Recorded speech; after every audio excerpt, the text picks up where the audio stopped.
All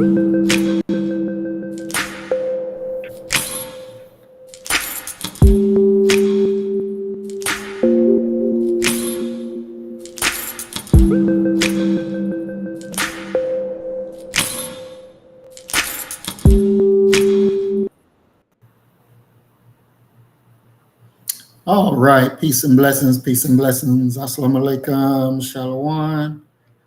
Welcome, welcome, welcome.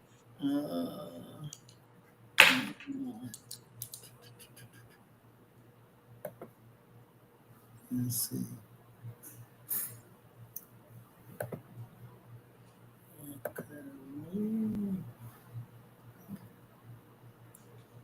All right, so we're going to peace and blessings, brother Mac. Good to see you here, bro. We are going to go ahead and showcase. I was trying to get a video together, Doc, but I couldn't finish the whole damn thing. Okay. So we're gonna just have the music today, and when we come back the next time, we'll have the video and everything together. But we're gonna go and play our theme music for today.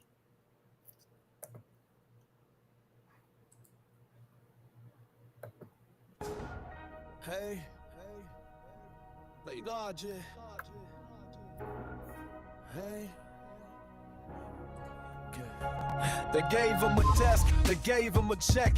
They put a chain of office around a strangled neck. We see a black face. Sir. We think we gained some power, but they just hiring a guard to watch us from the tower. See, niggerism ain't a color, it's a state of mind. It's when the leader leaves the people in the back of the line. They vote for the morals, they vote for the jails. They sell their own soul just to tip the scales. Begging the master for a crumb on the pie, while the original man is left outside to die. We don't want their acceptance, we don't need their praise. We need to burn the plantation and part the haze. Dr. Jones got the history, Maurice got the vision. We cutting out the cancer with a surgeon's procedure. No more puppets, no more strings, no more peasants acting like kings. It's time to build, it's time to fight, it's time to bring the hidden darkness into the light. The diagnosis is treason, the cure is identity, the method is war.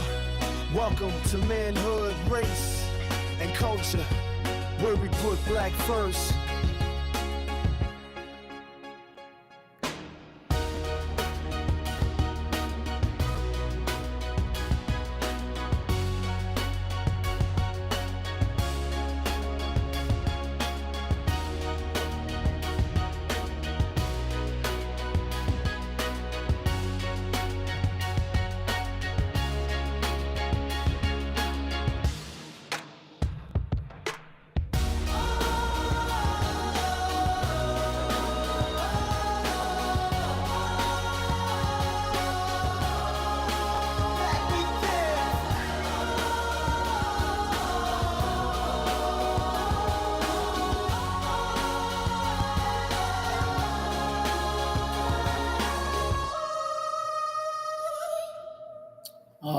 All right.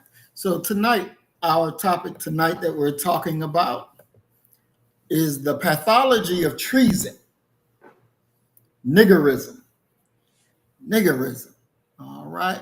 We want to go ahead and again, we want to welcome our bro, Mac 285. Peace and blessings. We're glad you're here. Narmer X, peace and blessings. We're glad you're here.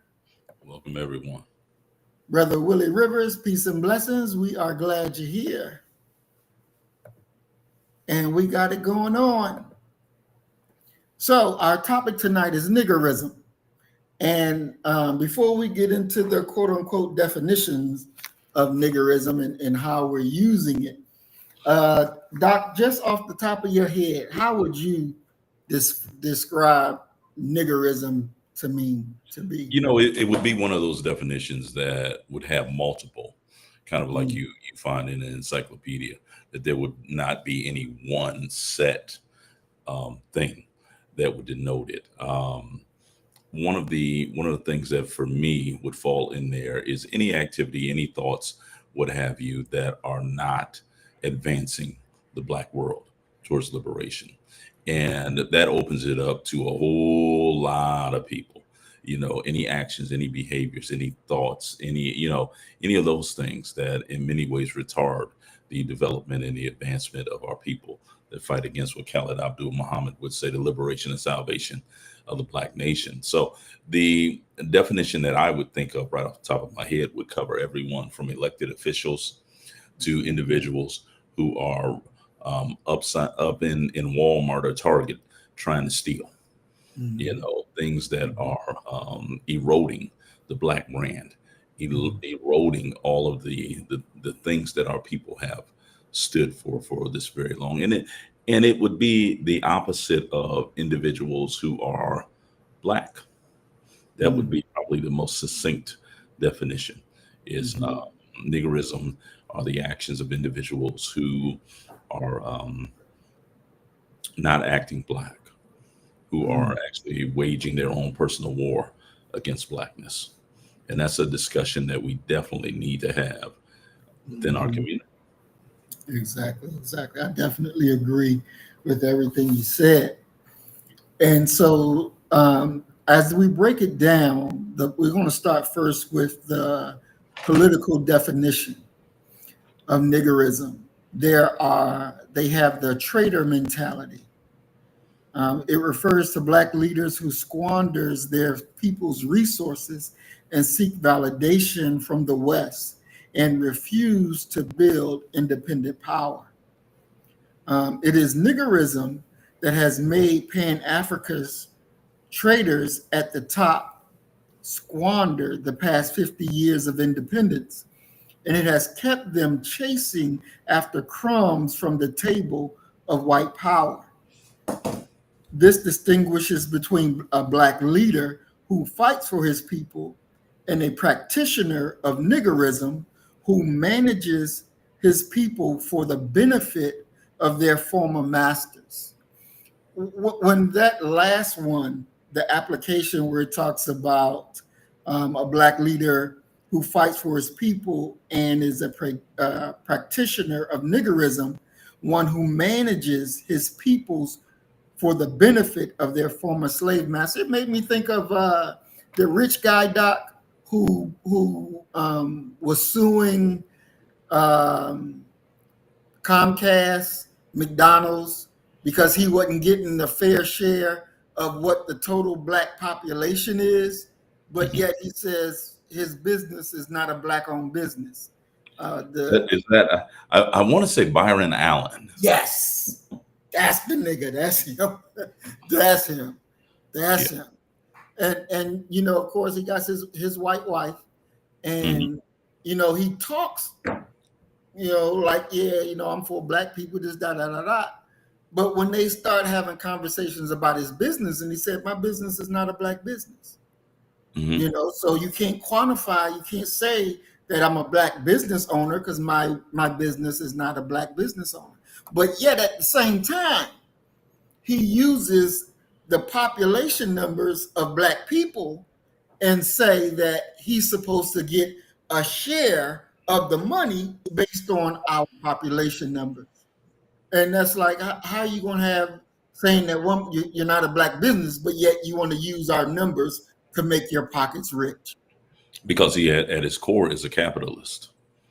And, I look at capitalists and I understand, what their ultimate goal is. Their ultimate goal is the accumulation of resources, monetary resources, political resources, and what have you.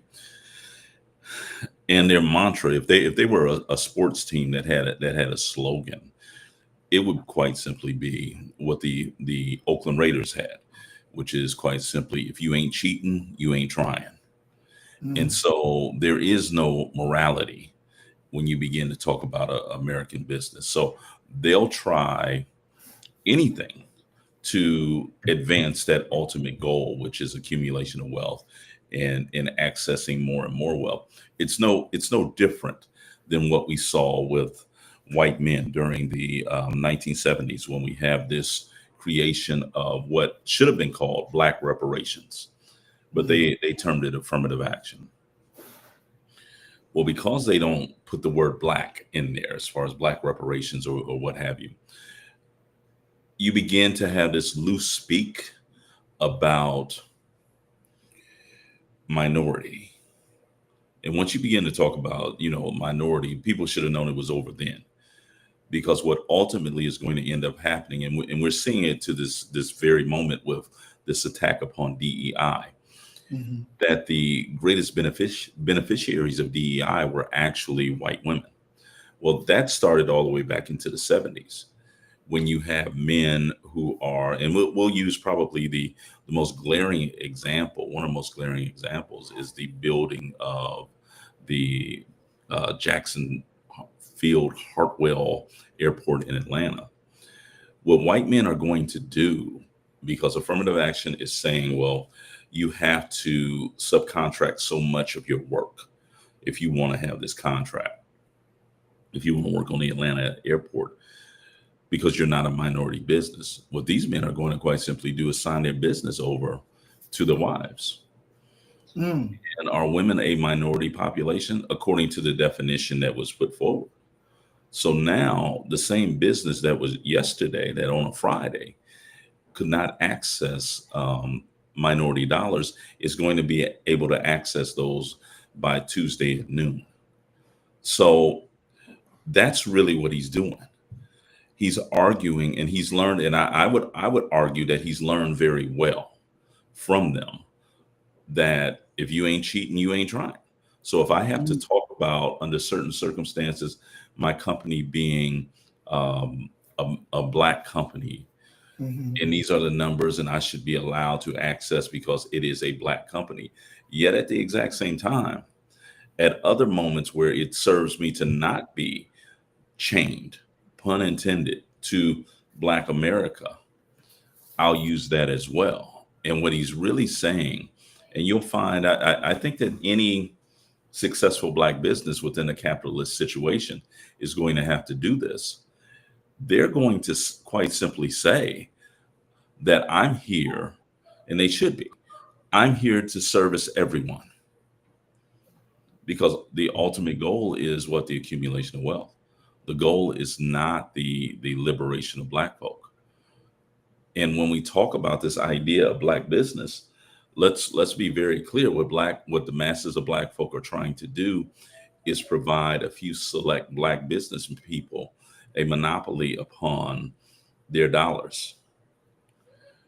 Well, there needs to be an extension of that discussion, which is quite simply, what do we get for allowing you to monopolize our dollars? Other communities, other groups seem to recycle some of that money back into their community by giving loans and startup capital to other aspiring business owners. Black business owners there has to be a discussion. We talk about, medical ethics. There needs to be business ethics. That if we're supporting you, you can't take that money is not yours. Right. That money has to be deposited in a certain bank, has to be cycled, has to be accessible to the community. But those are conversations that we rarely have. When some Black business people get money, that's their money. They didn't have to compete for that money, but it's still their money. And I yield, brother. Interesting. So, Doc, when we're dealing with the term niggerism, I know some people will say, "Oh, y'all using a racial slur," but we're not using it as a racial slur. We're using it politically, psychologically. Some would even say it is a disease. How would you classify it? Would you say I would call it a disease, and the reason I would refer to it as a disease, as a very prominent disease, is because a man is as a man thinketh, so is he. And so when you're seeing people who are literally acting in ways that are not to the benefit of the collective, that's sort of a slow slit across one's own throat. Okay? Because eventually, once that body of people falls off, you're going to fall off as well. Only a person who is either insane or does not understand the larger game of life, that their strength in numbers would behave in such a way. You know, even when you're talking about animals in the wild, your best chance of surviving if you are in a school of fish is to remain within that ball, that school of fish. If you decide that you're going to break off because you can make it to the shore, if you're a penguin or something, and I think I can make the shark's going to get you. And that's in many ways what ends up happening within our community. So you're really talking about a person whose illness is often couched and talked about as misanalysis. But it's not a misanalysis all the time. It's not a mistake, a misstep all the time. Sometimes it is a willful, conscious attempt to separate themselves from the group to save themselves. So that's a part of it, a major part. I want to welcome Emerald Jewel to the program. Welcome. And Earth Angel 1105 Remix. Peace and blessings. We welcome y'all both to the program. I want to take up what Nama X said. He says, I've been saying it for years. A lot of our entrepreneurs are only in it for themselves, unfortunately. We should be doing what the Black Panthers showed us is possible.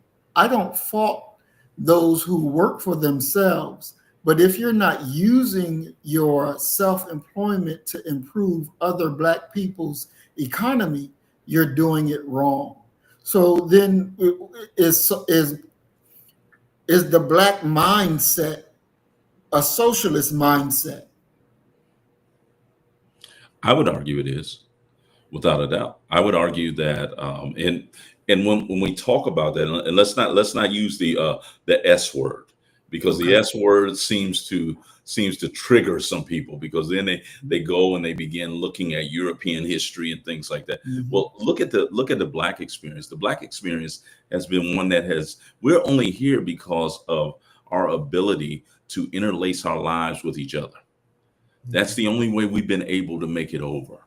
You know, I can remember being at home one day and our neighbors directly across the street, the Caldwells, Miss Caldwell comes down her driveway, and I'm watching her come down the driveway because my parents were close to being slave drivers, and I had to do dishes and things like that. It had better be done between me and my sister. And my sister was always in the wind. She always was able to escape. So I'm doing these dishes, trying to make sure we don't get in some type of trouble. However, I see Miss Caldwell come down, and she doesn't stop at the bottom of her steep driveway. She keeps walking. She's in our driveway, and she comes up to the door, and she says to me, "Listen, I got a question for you." I said, "Okay, what's going on?" She said, "Do you know what vanilla extract is?" Yes, I do. Okay, because I'm something like a chef. Okay, that you might not know that about me, but audience, I'm a bad boy in the kitchen. Okay, so I'm something like a chef. So she said, "Do you know where your mother keeps it?" I said, "Yeah, I know where she keeps it." So I go and get it, give it to her. She takes it, and she said she had expressed that she was in the throes of making a cake. Give it to her. Maybe an hour later, I see Miss Caldwell come walking back, and I know she's bringing the vanilla extract back with her, but at the same time, she's carrying a plate.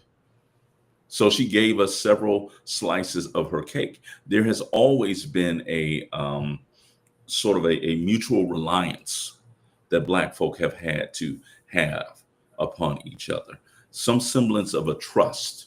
Okay, if your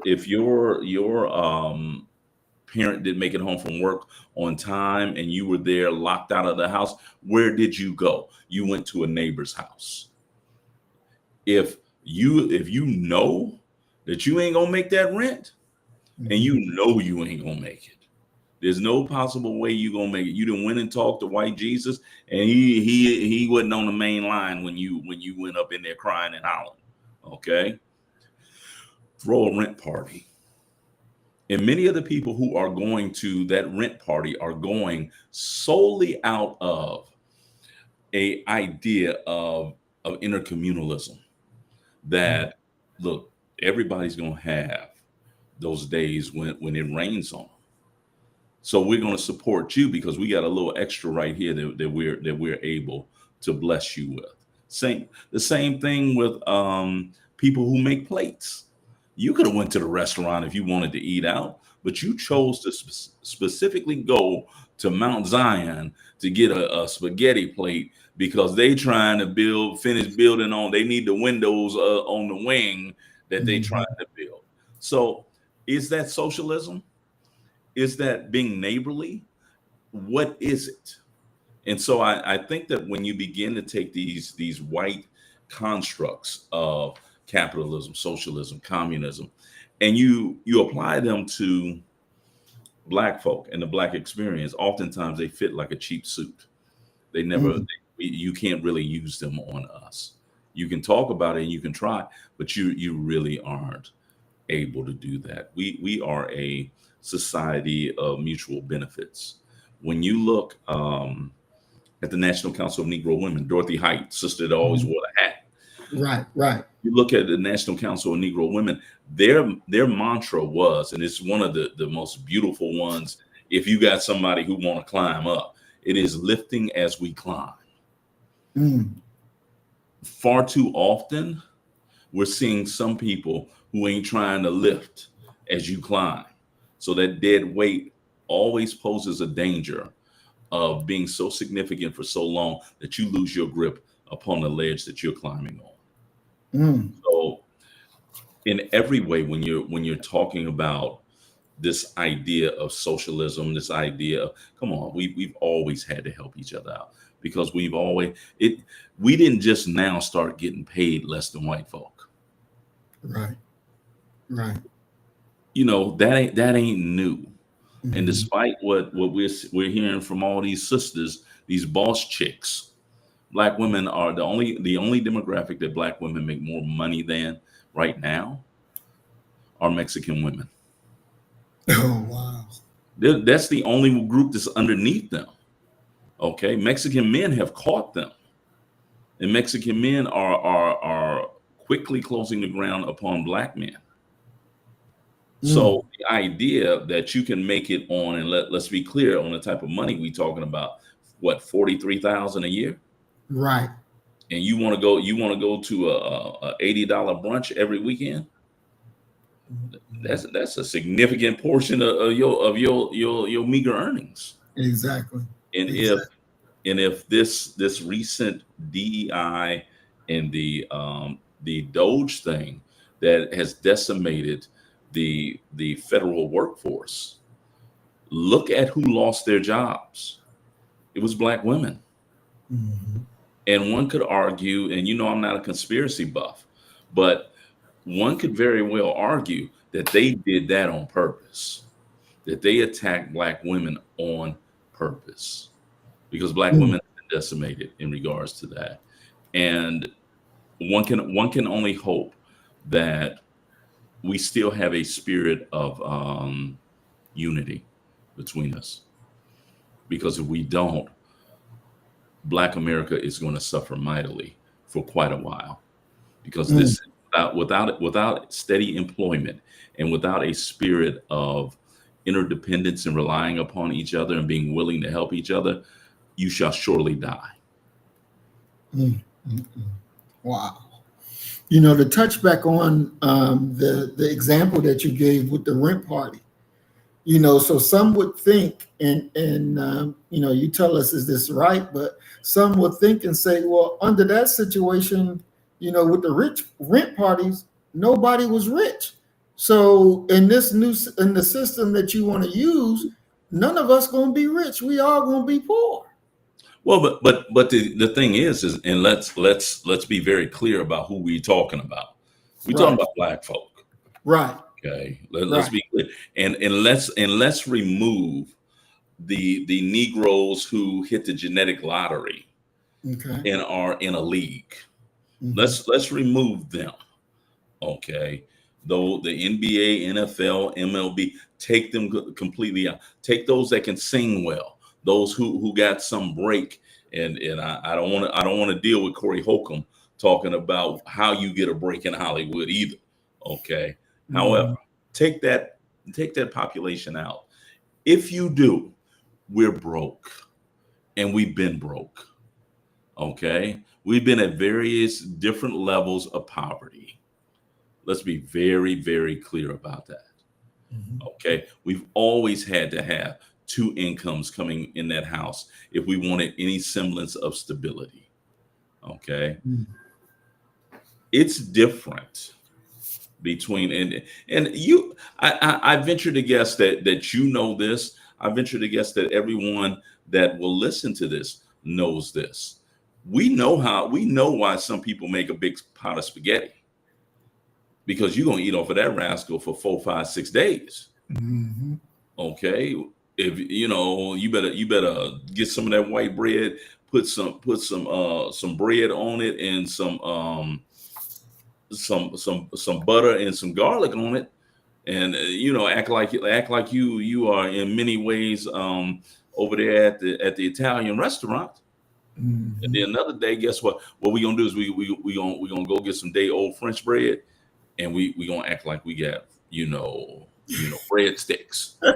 You learn how to make this work. Now, in doing that, it's different from you getting your job from your paycheck from the plant, and that y'all, after y'all pay everything, if you even able to pay everything, you got maybe $300 left for the month. Well, we can take 50 of that $300, combine that with 10 other people who gonna get 50 at a rent party, and make sure your cousin don't end up homeless. Make sure her kids don't end up without. So and it's to your best interest and your benefit for you to participate in this, because every dog has its day. And you're only one arrival at work from somebody saying something to you, and that's the day where you like, okay, all right, yep, I'm gonna lay my religion down to the side today. There isn't a black person that who has worked in mainstream society, okay, and that means around white folk, and even sometimes around black folk, who ain't got a story about when they lost their job. Okay, that's true. So you better put some of that goodwill in the bank. Put it to the side. Okay, because you don't want to be that selfish bastard that didn't help nobody. Right. Okay? And then when your time come, you sitting over here all mush mouth. Okay, and everybody know you done lost your job over there. Yeah, what are you gonna do? What are you gonna fucker didn't come over here and get no plate, did he? He could have came and got a plate. We was selling catfish plates for $4.50, and he said that he didn't want that. There you go. And therein is how we made it over. And so the idea of, and I don't have a problem with the idea of black business people having some semblance of individuality. Okay. However, one of my professors at Ohio State, Dr. Stephanie J. Shaw, who would always say, I ain't seen you in a bunch of Sundays. Okay. That was her way of greeting you. Dr. Shaw would tell us these stories, okay, about how her community, I believe she's from North Carolina, how her community relied upon each other. That's how they got over.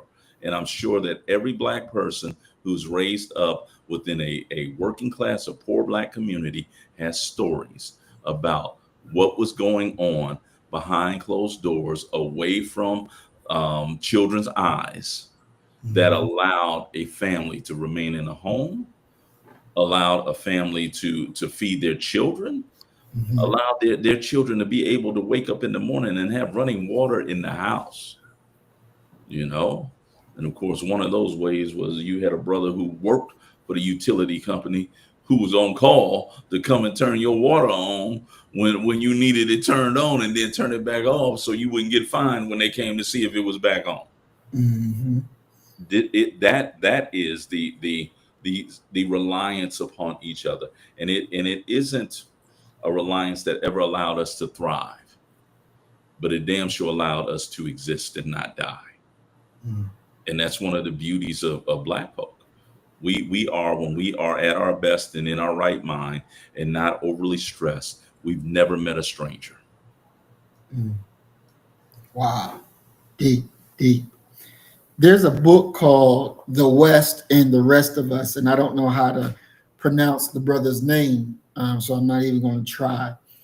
But in there, he talks about the condition where a Black leader is physically Black, but mentally a servant to white power. Yes. Their job only is to manage the plantation, not to free the slave. When we apply that, is that for every Black person that's a manager of a business, that is in politics? Is that all that you can be, a manager and not a freer?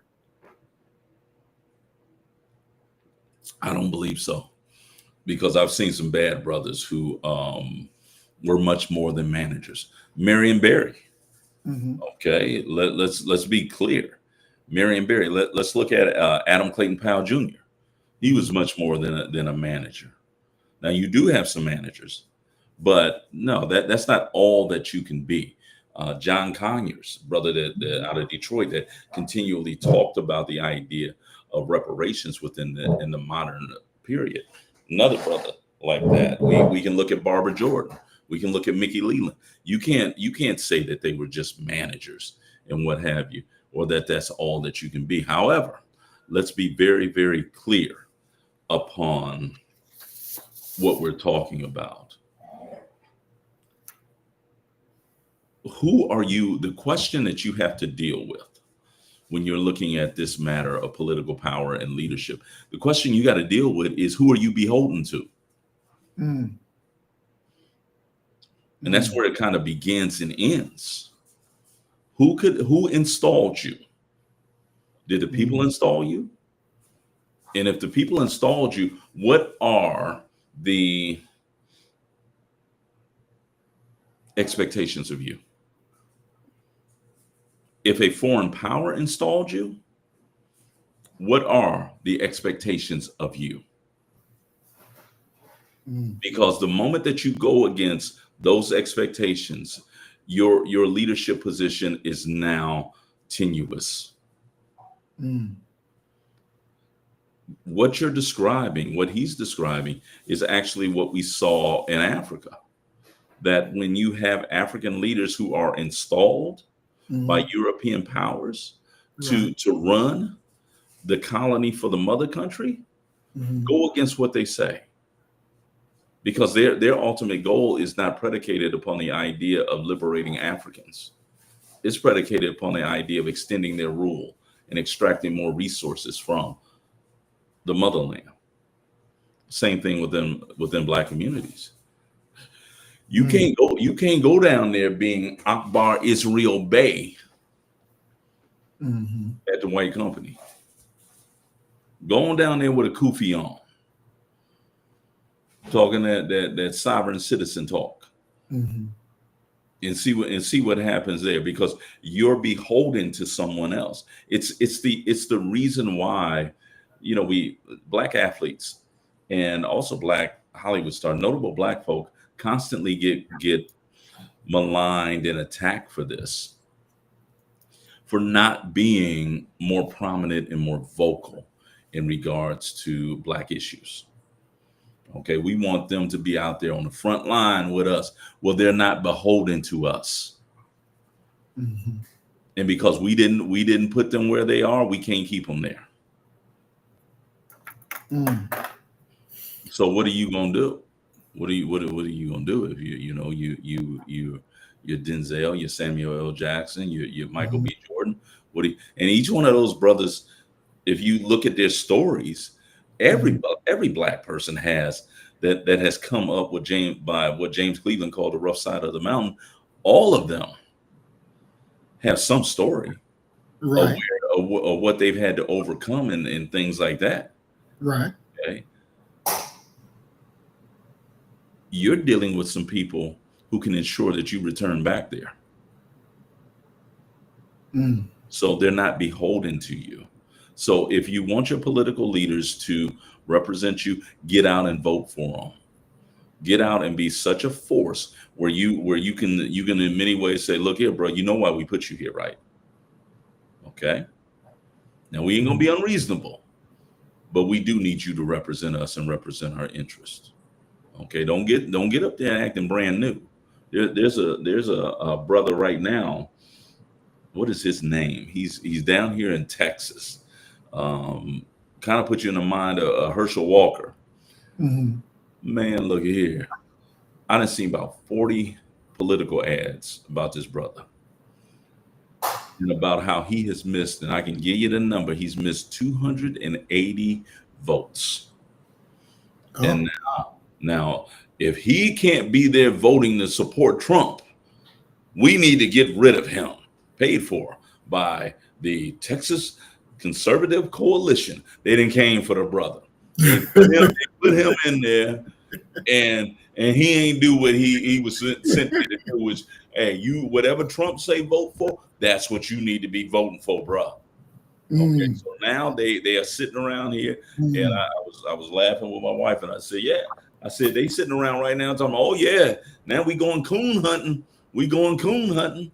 And ain't nothing private about it. Ain't no whispers about it. They want him up out of there. And we have to be that way when we elect our officials. Now, if you didn't elect them, you're just driving yourself mad going down there talking to Wesley Hunt. That's his name.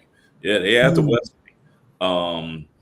You just going down there making yourself mad, because you didn't put them there. And the same thing with business. If you're not supporting as a community these business people, you have no leverage over them to make them do anything. Now, if you put them there, you can very well go ahead and say, look, we're gonna stop supporting your business, and they will close down. If you truly are 70, 80, 90% of their clientele, they'll close down within a week. They won't even be able to make payroll. Doc, I want to look at what you just talked about, and I want to apply that directly to Africa. When we look at Patrice Lumumba's situation, right? He came to power, and then his own people killed him at the behest of France and whatever else government there. Yeah.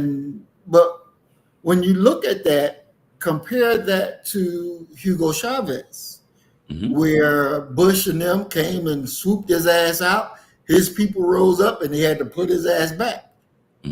Why don't the African have that same understanding of their own self-interest that the Venezuelans do?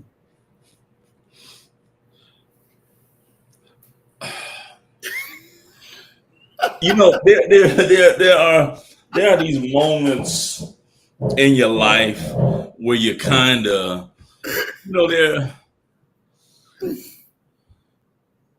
you kind of want to say, in certain moments, you want to say, ask me. Okay, because I got something to say about it. But then there are other moments where you're just kind of like, don't ask me that shit. Because my answer is going to be the same. Okay, but it ain't gonna be appreciated within it. I believe that Africans are slow-minded. Yeah, I said it. I believe that they're still under the haze and the cloudiness of European education. It's still on them. Okay, you talk about Patrice Lumumba, freedom fighter. They rise up to depose Lumumba. I was in Ghana at the botanical garden thing that they have for Kwame Nkrumah. Okay. Now, I studied in Nkrumah. Okay, he studied at Lincoln University and HBCU here. Okay, goes back, and he's the first Black president of independent Ghana. The first, he freed y'all. Mm. And if you look behind, at that time, if you looked behind the building where they had his museum and all of his collectibles, you saw this metal, this huge metal statue. Okay, like some steel workers had put it together. It ain't got no head on it, and it's missing an arm. Okay, so the guy, and once again, it's kind of in the back. You gotta look to see it. Okay, the guy who was doing the tour, the equivalent of their park ranger or whatever. I'm talking to him about the students and where they're from. He said, oh, they're Americans and blah, blah, blah. And I stopped him. I said, tell them the truth. And he said, are you sure? I said, I am absolutely positively sure, brother. Tell them the truth of what happened. Okay. The truth of what happened in Ghana, the Central Intelligence Agency went in there and through a radio campaign, a written campaign, an education or miseducation campaign, convinced them Negroes that Kwame Nkrumah was doing them harm. Oh, wow. They rose up, deposed Nkrumah. Okay? Nkrumah had to go with to Guinea with Sekou Touré, who was the other independent Black president of a Black country. That's why Kwame Nkrumah, Stokely Carmichael changed his name to Kwame Touré in honor of Kwame Nkrumah and Sekou Touré. Okay, them Negroes were convinced that Nkrumah had did them wrong, and who told them that? The CIA, and they believed it, and they ran Nkrumah up out of there, and then eventually had to bring him back because the country fell to shit. Wow. So that's what you're dealing with. And you're dealing with, I met a sister, she was working at Office Depot. I went and bought some paper. And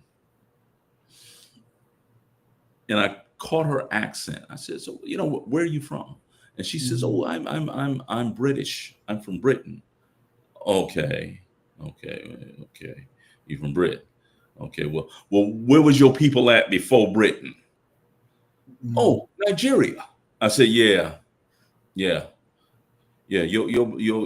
black ass ain't British. Fuck Nigeria. Let's be very clear about this. And once again, the idea of a disease starting up in the brain, how they're conceiving themselves and they're looking at themselves. So many of these people, they believe they're Europeans. If you were to go to, if you and your wife were pregnant and y'all unwisely decided that y'all was gonna go to China to visit for some reason, or Japan, does that make your baby Japanese or Chinese? They could be a citizen of that land, but that ain't who their racial identity is. And that's a struggle to get our people to really accept and understand that they are, it takes me back to, I hope the brother wasn't telling the truth. Suge Knight. Suge Knight tells this story. He said that when Dre was thinking about leaving, death row, he said, I'm willing to do anything to keep Dre there. He said, Dre is the engine that keeps it. He's doing the music. He's the producer. Right. He said, so I asked Dre, I said, Dre, what can I give you? What do you want?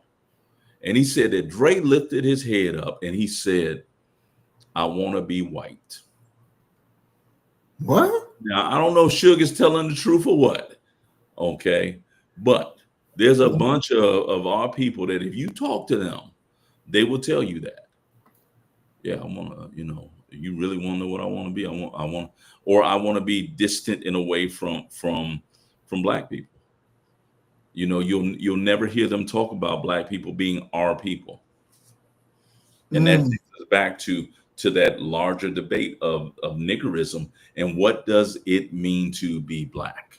And so many of these people have divorced Blackness from dignity, respect, honor, commitment, and excellence that it doesn't make sense.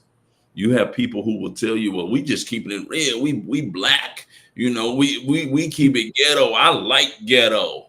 Take your crazy ass off somewhere. Damn. Didn't he marry the white woman? Who? The dude you were just talking about, Dre. I don't think she's white. Oh, she not white? No, I don't think. I think she's like that Amber Rose type. Okay. Yeah, I don't think that she's white. No, okay. no. Okay. If you look at that sister closely, no, I don't think that she's white. You know. Tranquil, peace and blessings, Tranquil. Welcome to the program. He said trans-Caucasoid. That's someone out of your camp right there. Ridiculous ass shit is that? Just making up shit.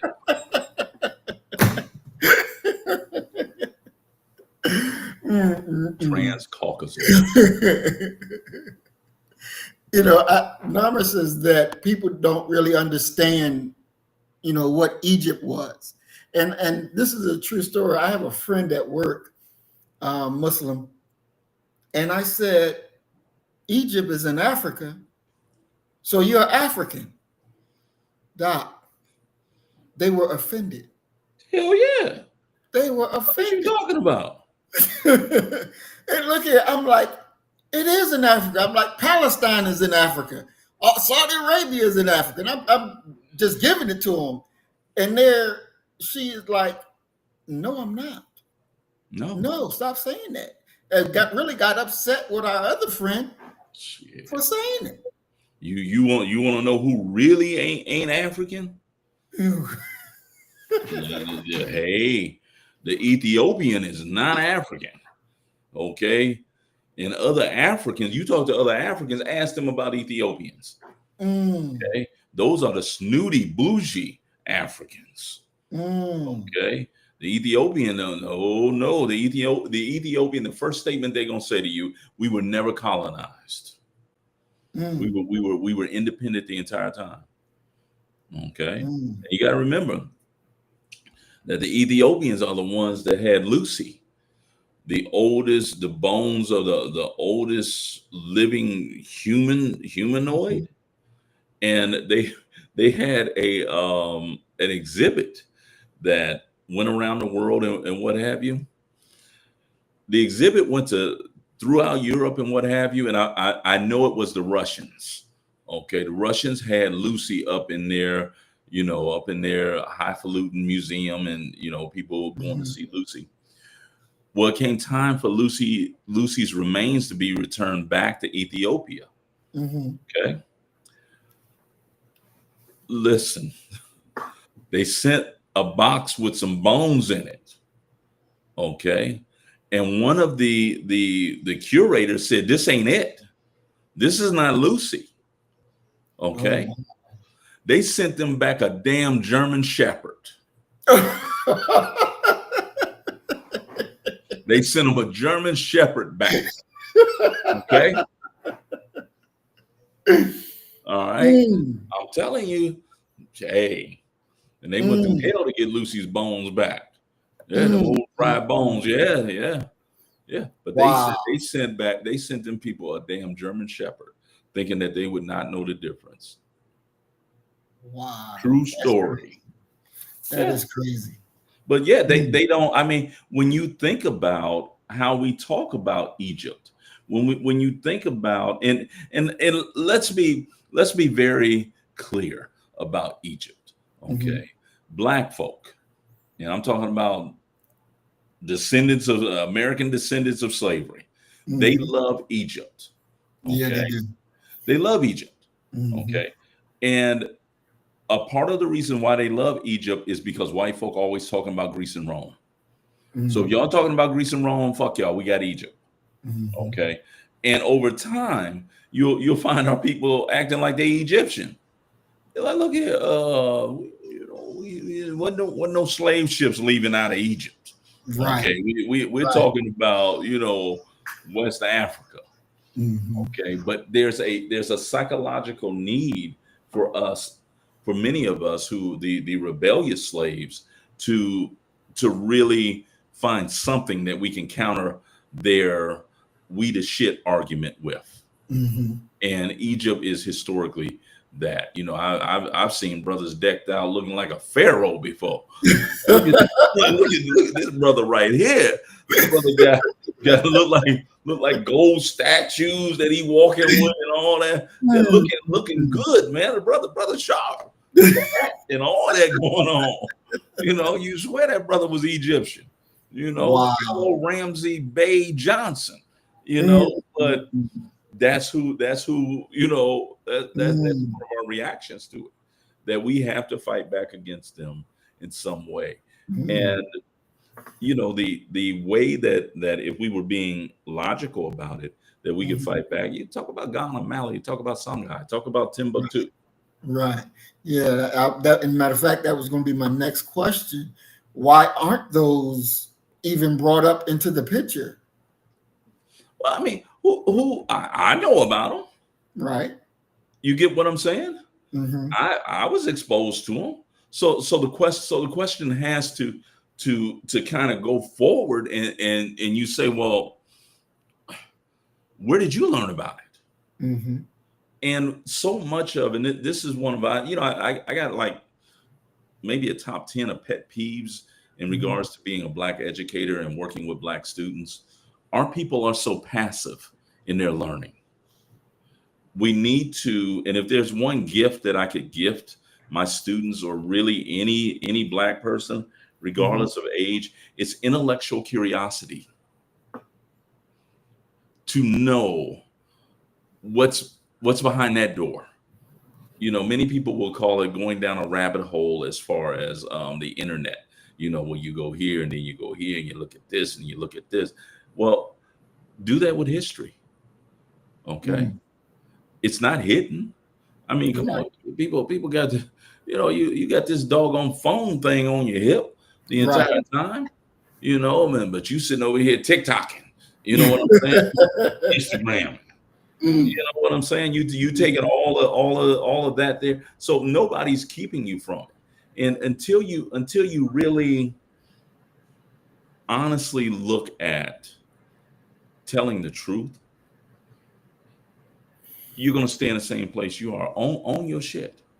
I can tell you, for me, my one guilty indulgence is 11 Warriors. It's an Ohio State football. I go to 11 Warriors, the recruiting message board. And I also go to Yahoo. And I might look at the news story, but really I'm going there to look at the message boards, to hear what people are actually saying. Because the anonymity of a message board allows people to tell you exactly what it is that they're thinking. So why? Number one, they don't know. Let's start there. Your teachers and your educators, they ain't took no class on Egyptology.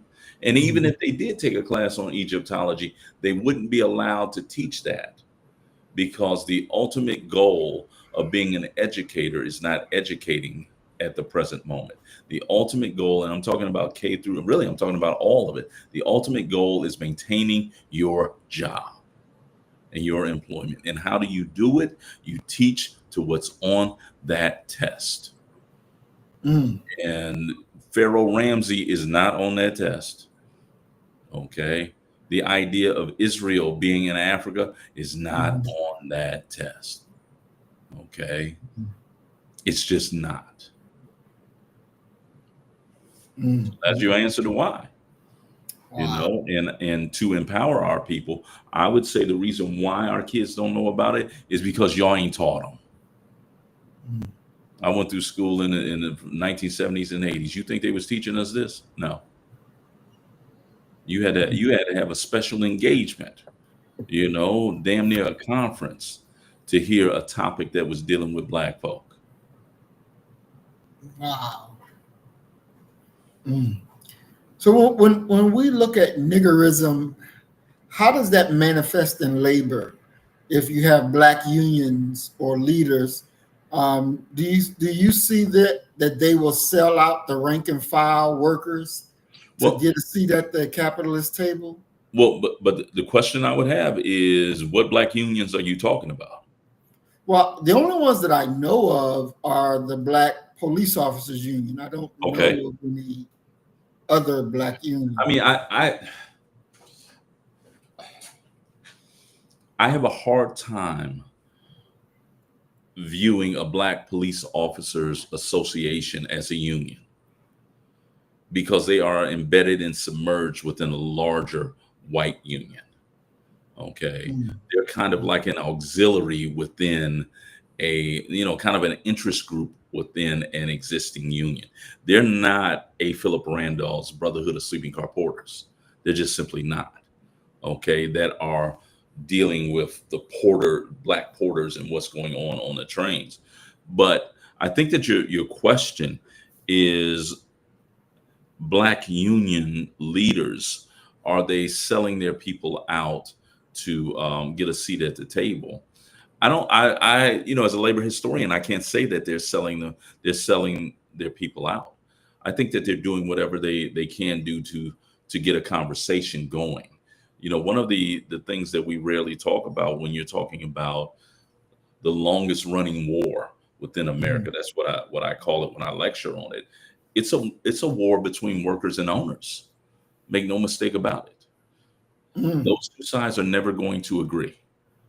And so what we have is the need for a dance, kind of a social dance, a business dance, kind of like a tango.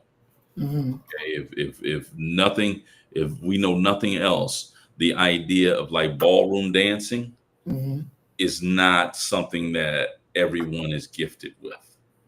And if you're ever, to the audience, if you're ever having a bad day and you need something to laugh at, go to Dancing with the Stars and look up Master P. Okay. Because Master P made a mess out of Dancing with the Stars. And I voted for Master P every single week to remain on Dancing with the Stars. He made it for a long time, because there were those of us who were voting because we wanted to see P mess it up again. It got to the point where one of the judges looked in the camera and said, "Voters, now you're just being cruel." It was clear that P wanted to be off of the show. He wasn't showing up for rehearsal. He was just around. He didn't have no dancing shoes on. He had some big old boots on that he stomped around. I was like, he gonna kill that lady if he step on her foot. However, two individuals who are doing a dance, both of them have to know their part. You got to know your part. And there's certain non-starters for laborers and certain non-starters for owners. There's certain non-starters for teachers, and there's certain non-starters for school systems. One of the problems that Detroit is experiencing, Houston is experiencing right now, is that the contract and the negotiation for benefits for workers, for municipal workers, was rich, and they ain't died. So you're still paying that, and it's bankrupting cities. So when you're talking about black union bosses, I don't look at the demands of black workers as being, and this is, once again, I was raised up in the academy. I was talking about this earlier with my wife. I was raised up in the academy by a communist, Dr. Warren Banton. So I'm not a communist, but I'm damn sure a democratic socialist. Okay. There is nothing peculiar about the demands of black workers versus white workers. Nothing peculiar, nothing different about that at all. The problem comes in, though, when white union bosses, white workers, don't view black workers as being inextricably linked to their fortune. And they're willing to to cut our throats at any moment to sort of get 2 or 3 paces ahead, what they think will be 2 or 3 paces ahead, that ultimately leaves them about 10 paces behind, because they cut ties with black workers who know how to do the job. And then when the white workers go on strike, the black workers come in and do the job as scabs, as they should. Because if the union is not welcoming them and inviting them and working in their best interest, they're not parts of the union and shouldn't honor the union at all. So you're okay with scabs? This is shocking, because I thought you were a union man. I'm okay with scabs when unions are locking out workers on the basis of race. Okay. I believe in the mantra of the Knights of Labor. The Knights of Labor were the first major American union, and their mantra was quite simply this: that all workers, regardless of race, class, age, gender, should be organized. All. Okay. And it's a very progressive thought. And what they're actually saying is that if you don't unionize and organize all workers, when you go on strike, there is a reserve workforce that is waiting to take your jobs. So under those circumstances where unions have colluded within themselves to be racist, to be bigoted, yeah, I believe in scab work, because that's a case of the chickens coming home to roost. Okay. Your mistreatment of black workers has caused them to have to do business in ways that they definitely wouldn't want to, because they would get more benefit if they were allowed to join the union. But when you have a system of apprenticeship, and you have historically kept black folk from being apprenticed, especially in the building trades, the construction trades, you can't fault them for being scabs. Not at all. They didn't just say, well, I ain't joining no union. No, you prevented them from joining a union. Okay. And now, do we have some black union bosses who will sell out the workers that they're supposed to be representing? Certainly. Certainly. If they think that it would prove to them, if they don't have morality and they think that it would improve their status immeasurably, yeah, they'll do it. It's just what it is. It's business. Wow. Now you said something that was very interesting. One of the things that you said that was very interesting, you talked about the workers and the owners will never agree. And I want you to touch on that, but also you said this, which really I think is the most shocking, is that the pensions is making cities go bankrupt because the pension people, the retirees, are not dying. So you're basically saying that they had a hell of a good deal that was too sweet, that the city should have never agreed to that? I will not say it was too sweet, because it wasn't too sweet when they did it. There's a reason that they agreed to do it. However, you did not foresee the tax base for cities shrinking the way that it has.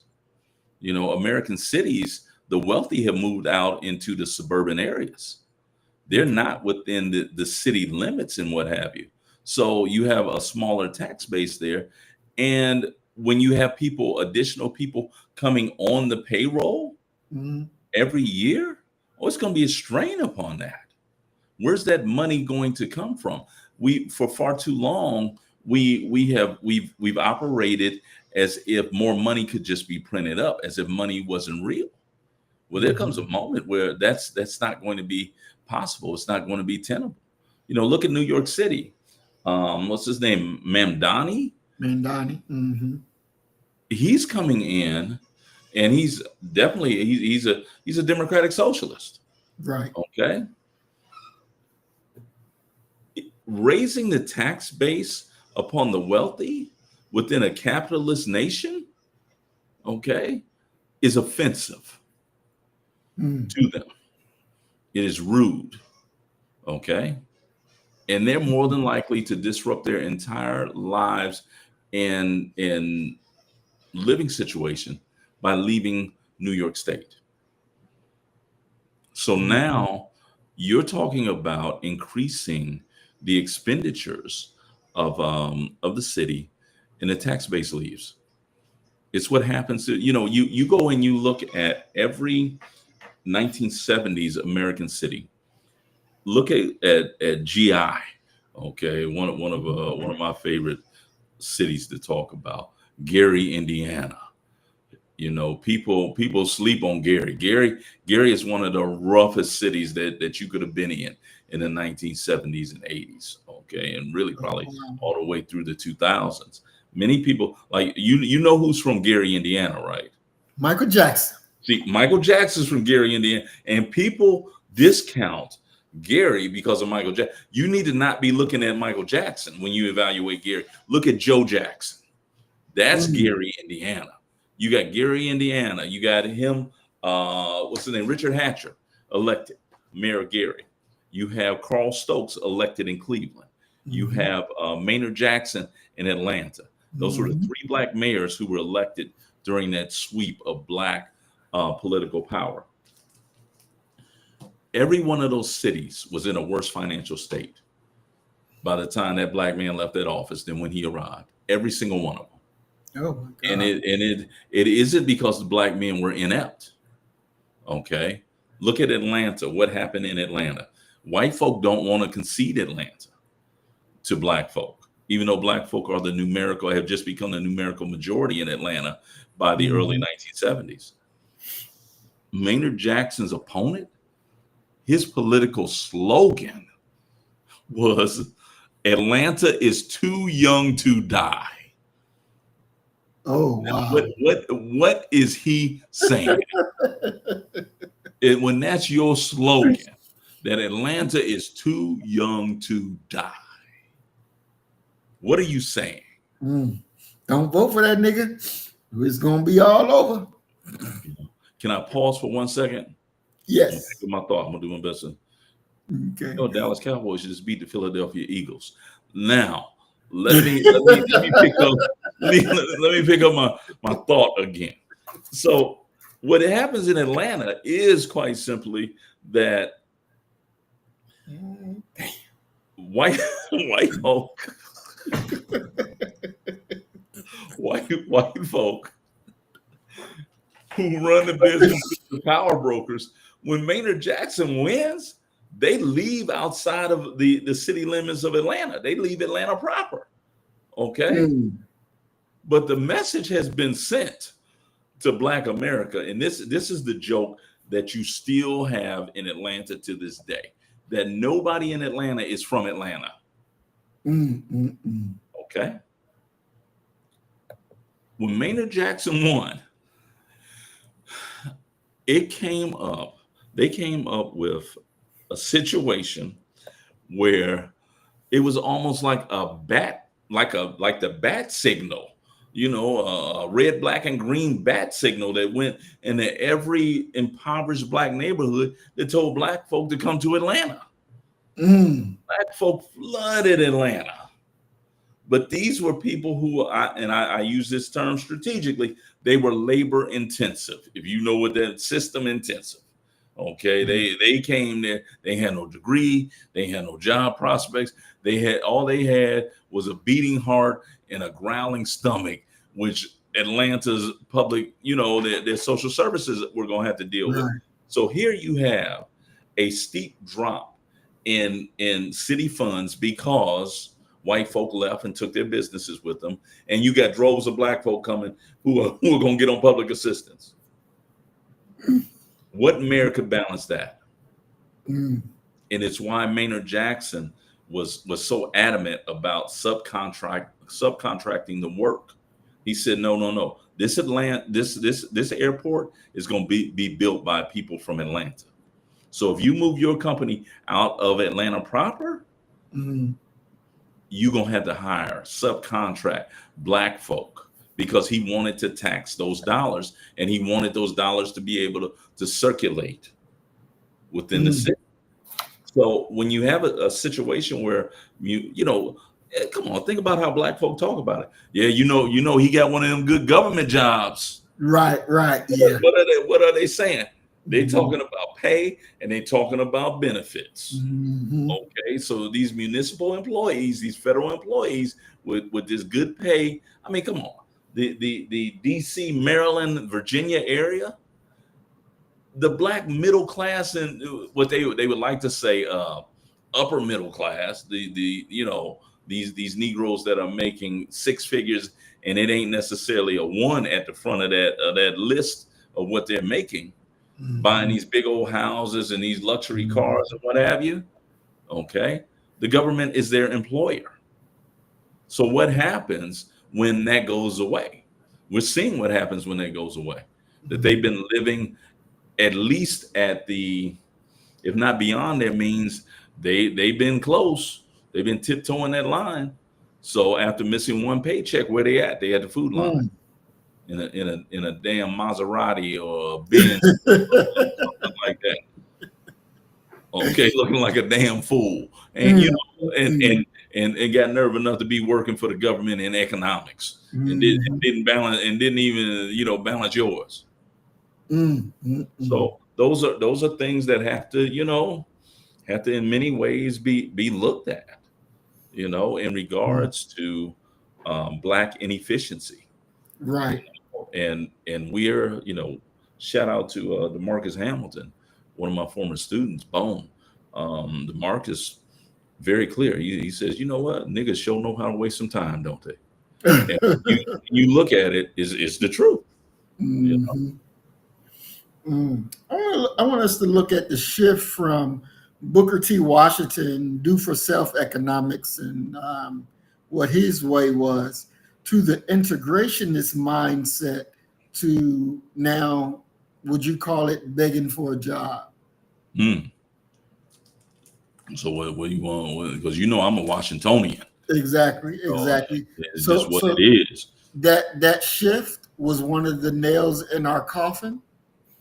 Well, we go from being do for self to Masa, can I get a job? And you forget all about doing for self. No, I don't think that you ever forgot about building for self.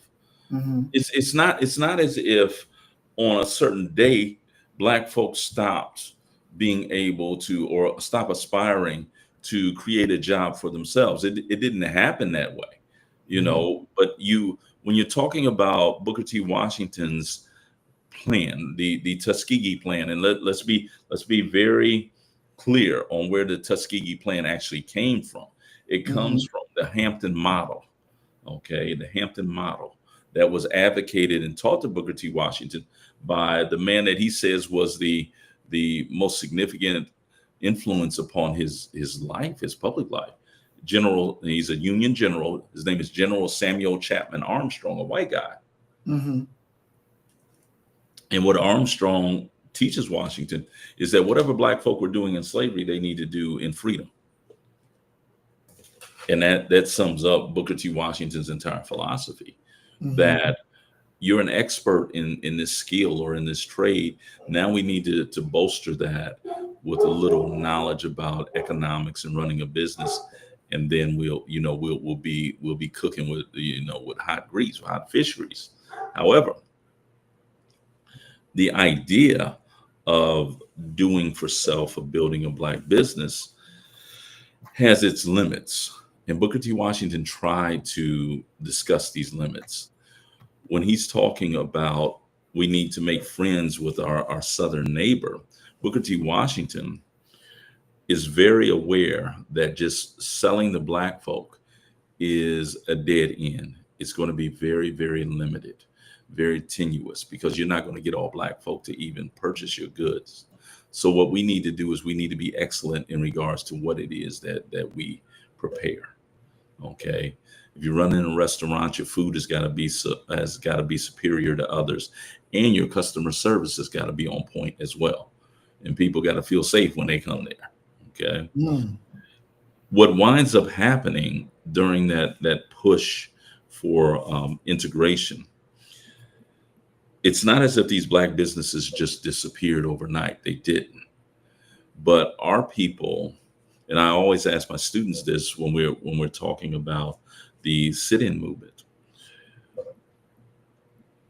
the question that you have to deal with, and the question that is so very difficult for us to answer, is where did you go to eat before you went to Cress's or Woolworths? Where did you go? And the answer to that is they went to the local Black mom and pop shop. Somewhere along the way, we lost this. The understanding the difference between having the ability to go to a Crest or a Woolworths or a white business to do business versus the need to. And it's that small inability to tell the difference between the want, the ability to, and the need to that sunk us. Because if you, and this takes us back to what we were talking about, how we view, and Du Bois talks about viewing the world through a lens. He says it's a peculiar sensation to view oneself through the eyes of another. It ties into how we view white folk. Okay, even it's a psychological problem, that the idea that the white man's ice is colder is some real shit when you're dealing with Black folk. Okay, we confused the having the ability, and we deserve to have the ability to go eat wherever it is we want to. You need to have the ability. You're a first-class American citizen, okay, with the need to do it. That's something different. Do you need, why don't Asians come to the Black community and go to the Chinese restaurants that Black folk own? There's no need to. They recognize the connection of patronizing their own and circulating their own money with being able to employ their people. The same thing with these people who sell this weave, these cadaver hairs, these cadaver follicles to Black women. Black folk are never going to be able to break into that market because they'll take less money from their own people to keep that money circulating there. It's not, they're not going to be that individualistic. You know, Dr. Stephanie J. Shaw, I was talking about earlier, I lost my train of thought.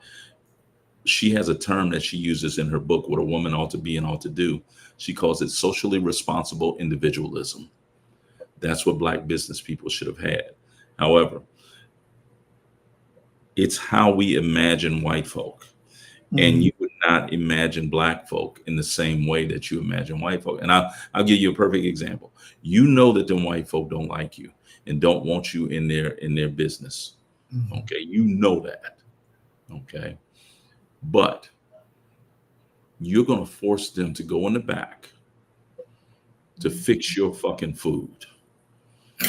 And then you're gonna sit there and but we don't process it that way, do we? You know, we process like, yeah, I'm making you do it. Now change that, okay? And think about who's your favorite cousin, your favorite female cousin. My favorite female cousin, Niecy. Niecy, okay, I got a Niecy too. Okay, let's say Niecy was in the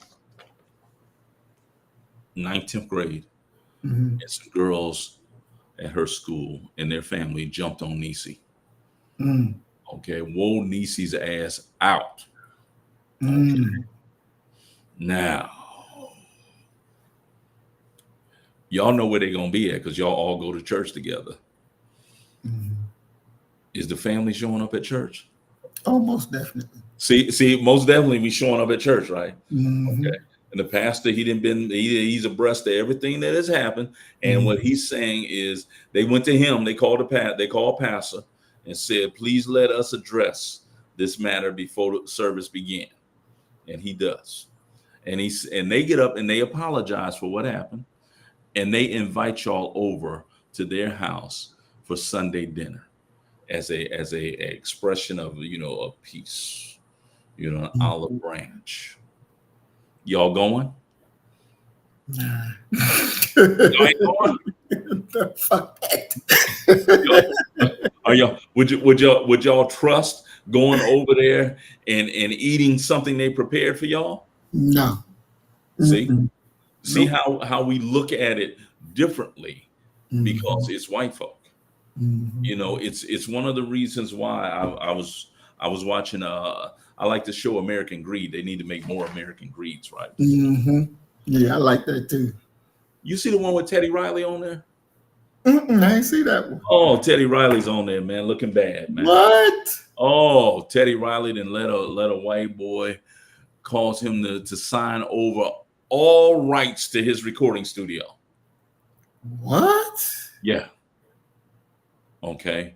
And he found out that his stuff had been foreclosed on and was being auctioned off through a girlfriend whose one of her relatives was a real estate person who said, yeah, I didn't know Ted was having these kind of problems. He out in California somewhere. Wow. Stuff was auctioned off that day. Now, couldn't no black person have done that to him? Because we got too many questions when it come to us. Whoa, bro. Wait a minute. Whoa. You're talking too fast. Exactly. And that ties directly into how you conceive them. Okay. Here you are willing. You ain't willing to go over there to the Jenkins family house. They didn't apologize for whooping Niecy's ass. Now what else you need? Okay. You unforgiving black bastards. So a little ass whooping will keep y'all from going over there and breaking bread with your brother and sister by nature. But you'll go up and pay money at a Crest or Woolworths that have people who have lynched, raped, and burned your people. Fix you a sandwich in the back and stand there and look at you as you eat it. Ain't no way. See, it's all in how you conceive it. So in many ways, when you're talking about this move from what seems to be our abandonment of entrepreneurship, that's not what happened. We didn't abandon that. We just lost our captive customer base. And without a captive customer base, as a small business person, you in trouble. Because what happens if nobody comes today? Wow. Before long, you gonna, I look there. You want to talk about one of the most heartbreaking stories? You ever seen a black man just break down and cry in public in front of a flaming barbecue grill? Okay, I've seen that. Brother who had a robust business. Okay, right in the hood, right on the edge of the hood, perfect location, across from a church. White folk were able to come one block into the hood, get their barbecue, and leave. Okay, not much threat right there. It ain't in the heart of the hood. You're right. He doing great business, he got too big. Okay, so he closed that location and go out to the mall. Okay, failed. Then fell behind. This brother's an award-winning barbecuer. Okay, he was at the barbecue thing. Okay, and the IRS showed up. Seized the Negro's ribs. And then you want to talk about embarrassing. Broke the brother down to tears. He apparently had been paying his taxes. Oh. So they seized the ribs, brother. And you know how our people do at a moment of embarrassment for the other. Oh, damn, that's real fucked up. Exactly. Keep your head up, bro. It'll get better. Yep. So it's not one of those. And the end of that story is actually my mother. She worked at Gorman Rupp Pumps. They made all types of water pumps and things. Anything that for a natural disaster, they made the pumps for it. And her co-workers, majority of them white, were always after her to go out to dinner, go out to lunch with them, because they would take these lunch breaks, and she would never go.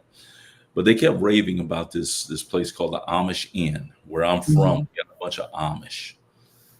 And one day my mother said, "What the hell? I'm gonna go with them." So she goes to the Amish Inn. She said the food was incredible. She said, just absolutely incredible. She said it tastes familiar. Okay. You would have to know Catherine Viola Jones to understand what she did next. She got up and acted like she had to use the restroom, and as if she got lost. She finds herself in the kitchen. And the brother who had the barbecue spot in the hood, him and his family were in the Amish Inn in the kitchen cooking. They're now employees. Wow. Working for somebody else. So it's not that he lost his entrepreneurial spirit. Right. It turns into, with integration occurring, the semblance of integration occurring. And the greatest form of integration was young Black students going to predominantly white institutions where they're going to learn how the big muckety mucks do. And the big muckety mucks in their lessons are not in any way talking about returning to the Black community to circulate your dollar there. They're taught that your biggest investment that you'll ever make is your home that you purchase. So they're focused upon buying suburban homes and not focused at all about going back to the hood, taking some of that IBM money back. They're not. Okay. And that's their new priorities, and their families are celebrating them because they say, "Oh, they live in a big house out there in Reynoldsburg." That's what's going on. And so as that stream, that flow of money, it was never a raging river. That dries up. Black businesses, Black entrepreneurs have no choice but to, you might have to shut your restaurant down because you can't pay for the physical space. But now you cooking plates. And is there enough, how many people cooking plates? Trying to keep their culinary dreams alive. So it's not as if we just abandoned it. You're dealing with a system that has always utilized Black people as the greaser oil for the system to run. And once the viscosity is gone out of that grease and oil, we're just taking out the machine onto the ground, and they pour more into it. That's who we are. So it's been rough on the Black businessman. Very rough. Most definitely. I want to look at the psychology of validation. Why do these leaders crave a pat on the head, especially the elected ones, from the Democratic Party more than respect from their own community? Why is that such a good thing? Who are they beholden to? They're beholden to the people that put them there. No, because they're trying to make moves with and hobnob with the big players of whatever political party, Republican or Democrat. I don't just put that on the Democrats, either one. They're trying to move amongst the big muckety mucks. You're trying to learn what their moves are. How is it that a person can come into Congress worth $750,000, and when they leave, less than 10 years later, they're sitting on 2.7 million. How did you do that? And that's when it becomes the idea of the individual. And the question is not, the priority is not taking care of the masses of people. Because let's be honest, what could a Black elected official do that would make a significant difference within a rundown Black community? What piece of legislation could they get through? What could they do? Well, I know, like, for example, here in the city council, in your district, if you wanted to change the streets, make the street, like on my block, if, make everybody that you have to have a permit in order to park on the block. So the city council person can write that up and get it passed with nobody objecting. Because anything that's within their district that they want to do, But wait a minute, wait a minute. Whoa, pretty much you got the handle to do it. So that's what our problem is? That we want better parking? I mean, that's part of that.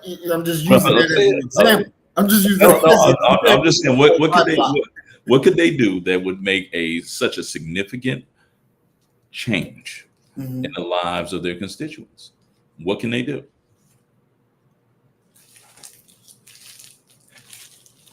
For those who have issues with the electric bill or water bill, you can pass a law to say you ain't allowed to cut their bills off no more. They have to keep running. You have to give them a payment plan to keep it running. It's against the law to turn it off. Okay. That improve their life. Huh? That would improve the lives. I mean, Huey P. Newton said this, and I know this to be true. Okay. He said, you must always remember that to move one grain of sand is to change the world. So the fact that they ain't gonna show up, that you ain't gotta look out your window and be like, Mama, that water man out there, oh, you ain't gotta worry about that. We got that. But you're still as poor as you were before. You're still as confused as you were before. And that's where, you can go. I think the brother's name is Eric Adams. The brother that I want to say he was in Milwaukee. If you want some good, interesting TV, some watch that brother. Okay. And how he act down there at that city council. He acts a plumb dang fool. Okay. He cussing people out. He doing everything that you can imagine. But the question becomes, how did you really impact your people's lives? And see, what happens, because you're in Philly, right? Right. Okay, what's the biggest industry in Philly? It definitely ain't the Eagles, because we just saw what happened. No, it ain't. The city government is the biggest industry. Okay, give me a private one. Do they have any private, okay, let's use Atlanta again, because I know Coca-Cola is such a major player in Atlanta. What happens? What's his reaction if the mayor of Atlanta comes in and he receives a voicemail or a email, a text from the head of Coca-Cola, who says, this just ain't working out for us no more. We're leaving Atlanta. What does he do? He tries to get them to stay. Why? Because he knows it's a big employer and is feeding people. And in many ways, the head of the decision maker for Coca-Cola is more important to Atlanta than the mayor is. And that's where I think that we go awry when we're talking about how Black lives can be improved. Because we're looking at politicians, and I don't deny that they could have some role. You could stop people from parking on both sides of the street. But when you're talking about tangible gains, what can they really do? And that is really, in many ways, when you're talking about the recipe for Black uplift, let's be very, very clear. You're talking about some money. You need some money. And we have to have a generational plan. And that generational plan has got to be something like, we're not going to have for the next 20 years, we're going to cut the amount of humanities majors that we have down to about 5% of what it is right now. We're going to focus our students on business, engineering, economics, STEM. That's where we're going. Okay. I don't give a damn what you like. Okay. This is what we're going to, because that's going to be the path to uplifting the race long term. We're not going to see the benefit of that necessarily in our lifetime, not in a major way. Because what you're doing is you're growing a educated populace that makes a lot of money. And you need to buttress that with the idea of socially responsible individualism.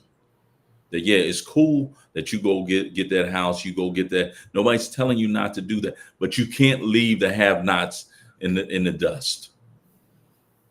That we have a tie that can't be broken. Okay, we're inextricably tied to each other, and the ignorant ones need to understand that under no circumstances do you disrespect these people, or do you do anything to damage what it means to be Black. And if you do, because we're gonna go ahead and make sure we got the DA. The DA gonna have to be Black, okay? Because we're gonna have the DA understand that there are gonna be some cases of somebody getting a good old-fashioned ass whooping for what they doing, even appearing inappropriate in dress. That you're not gonna press charges about that. Exactly. They acting a fool out in the street, disrespecting an elder. Nah, you get, this is we're gonna call it the purge rule.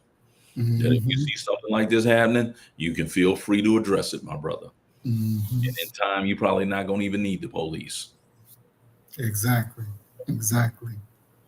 When we're looking at the signs, if we're going to say this is a disease, the signs of the infection. It's a mental disease. And let's talk about how media selects leaders for us. If they are safe, articulate, and non-threatening to white power, they get funded. If they talk about war or land, they get silenced.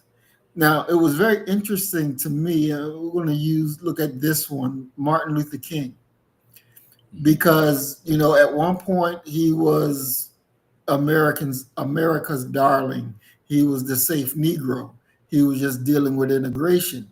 Then he switched to, hey, war is wrong, stop the war, this, that, and the other. And the same churches last year he was getting into, after he started speaking out against the war, they said, no, you can't come here. The things were shut down to him. So, did he have was he a safe Negro? What happened to him? King, no. I would argue that, if you study the trajectory of King's public life, and I'll only deal with his public life, King was never a safe Negro. King was a more appealing alternative to Malcolm. And that's the thing that I don't think that people really factor in when they're talking about how King is perceived. You can't talk about King without the looming presence of the Nation of Islam and Malcolm. You just can't. Because if you don't want to deal with King, and Malcolm says this, he says that there's somebody else who would probably want to do it a different way. So it's best that you give King what it is that he's asking for.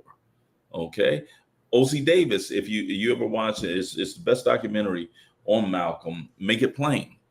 O.C. Davis says quite simply, he says, now, if you don't want to deal with our best face, there's another brother outside that you don't want to deal with. And of course, that was Malcolm. So King is not, we have in death, and I'm guilty of this as well. If a rapper passes away or an R&B singer, I go listen to their stuff. Okay. You get what I'm saying? Right. I view them differently in death. I think the world views them. Someone said that the best thing that a writer or a musician can ever do is for album sales or book sales is die, because then people are going to look at you, and in many ways we reinvent them. Okay, in that moment, look at Pac. People didn't love Pac. And Pac he said it on albums. they say that they wish me well, but I know in my heart they wish me hell. Okay. King is in many ways the same way. King wasn't beloved by anyone. Okay. The majority of black folk had a significant problem with this big-headed Negro coming to their town and stirring up trouble. But because we're looking at these civil rights marches and these protests and whatever, you're talking about a city that probably had 150,000 Negroes in it. And you look at that film and you see a good 400 black folk marching. So King is not beloved. Okay. King is looked at as a troublemaker. In all those things, the only thing that really, Lord knows the white South didn't love King. And if if white folk don't love you, black folk, by and large, they ain't sticking their neck out to say nothing or do nothing in protection for you. The only thing that really, and I think that you're correct, is that when King bites the hand that has protected him, that's when he went too far. Okay. And it's unfair to really blame LBJ because LBJ inherited Vietnam. That was an issue that was already going on. And here you have King at the Riverside Baptist Church. And you got to remember, King gave that speech at the Riverside Baptist Church on April 4th, 1967. Okay. King was killed in Memphis, Tennessee on April 4th, 1968. There are no coincidences. Okay. That I ain't going to study war no more speech. Yeah. Right. He gave that a year to the day that he was killed. Okay. So I don't see, in death, he became the dreamer. In death, he became, because he can be used politically. Look at, and it's the reason why I call the March on Washington speech, when he goes into that riff that Mahalia Jackson keeps egging him on to do. Tell him about the dream, Martin. Tell him about the dream, Martin. That riff has been seized by conservatives and used to fight against what King was actually fighting for. Well, we want to get to a society where people are judged by the content of their character. Well, it's easy for you to say that when you came in the house and then stole all the shit. Now you're talking about, look, let's let all these B&Es go. Right. Okay. Why are you still talking about old stuff? Come on. Very, very, very interesting. And then Niggerism celebrates the symbols, a street name, a mural, a holiday, while ignoring substance, contracts, land, ownerships, police brutality. They say they give us the symbol and they keep the substance. When will the masses of black people be able to say, I ain't taking that shit no more? You got to come better than that. I mean, I don't see them giving you a symbol. I see our people creating these symbols. If you go to Bedford-Stuyvesant, Brooklyn, the land of Biggie, they got murals of Biggie everywhere. White folk ain't put them murals up. Black folk put those murals up. Okay, those tokenary things of, I remember I saw something on a couple months ago on Facebook that I found difficult to believe, that they actually have a way now where when people die, they putting angel wings on these Negroes' backs and they flying off somewhere like they on their way to heaven. Yeah, you had to look for it. These I believe, I know that we get duped into those things solely because we don't understand the science of racial uplift or revolution. We'll understand the science behind it. So you'll wind up finding these very tokenary things that make you feel better. Okay. Regardless of what you want to say, Patrice Lumumba is dead. Right. And Nkrumah is dead. Sekou Touré, dead. Huey P. Newton, dead. Now we can remember them, but those remembrances are going to be minuscule in regards to us being able to put together a program and advance that program. You know, it's what's in your mind. It's what you've gotten a taste for. And I don't want to hear Black folk in particular talk about they don't have time for to study, time to learn. When they make religious time, they religiously make time to go to brunch, okay, to go to the club, to go to, you know, to this and that. And I'm not a member of a fraternity or a sorority, definitely not a sorority, but I often don't speak about them because I'm not one of them and I don't know exactly what it is that they're doing.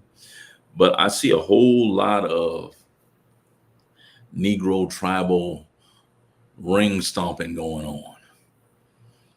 And I think it'd be much more beneficial if they suppressed that and kept that behind closed doors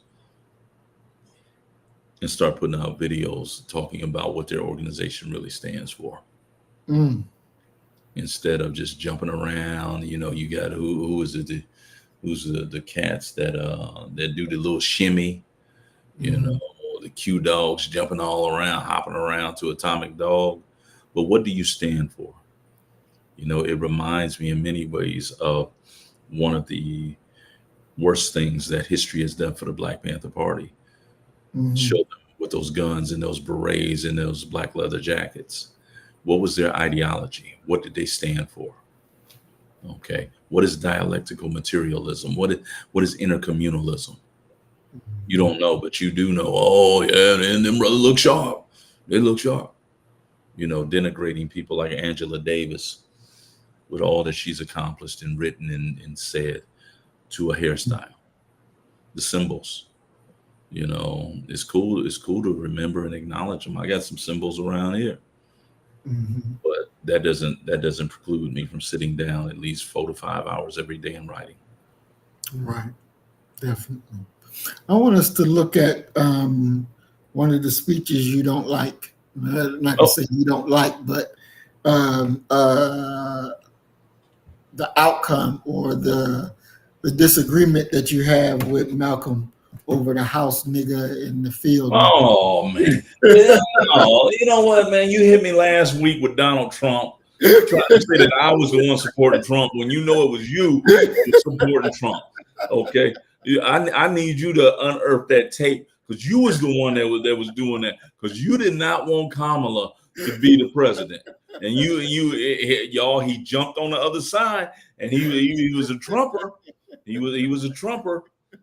And once again, my problem with Malcolm's speech, with his analogy, is that it is not historically correct. And it has been seized by Black folk who know no better and used to further divide our people. All right, hold on. Let us go take a look at this and come back and talk about it.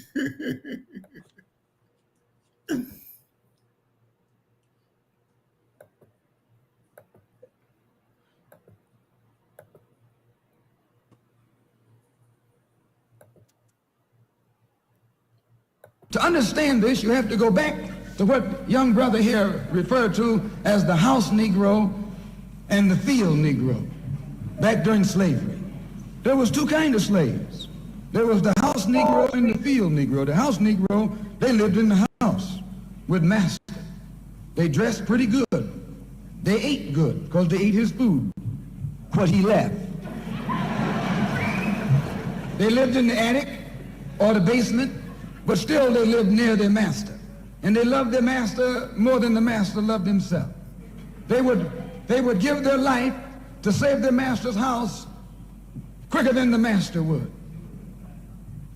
The house Negro, if the master said, we got a good house here, the house Negro said, yeah, we got a good house here. Whenever the master said we, he said we. That's how you can tell a house Negro.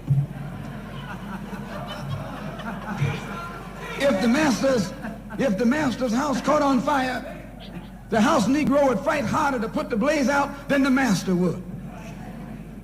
If the master got sick, the house Negro would say, "What's the matter, boss? We sick, we sick."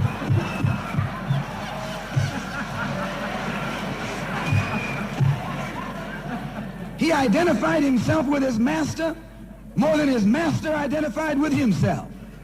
And if you came to the house Negro and said, "Let's run away, let's escape, let's separate," that house Negro would look at you and say, "Man, you crazy.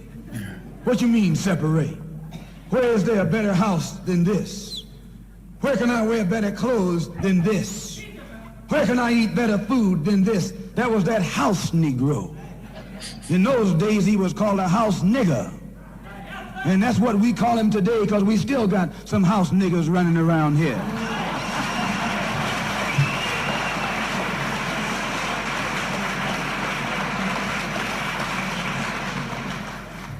This modern house Negro loves his master.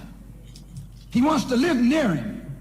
He'll pay 3 times as much as the house is worth just to live near his master. And then brag about, "I'm the only Negro out here."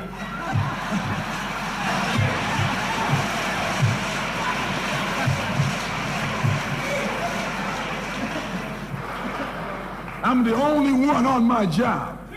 I'm the only one in this school. You nothing but a house Negro."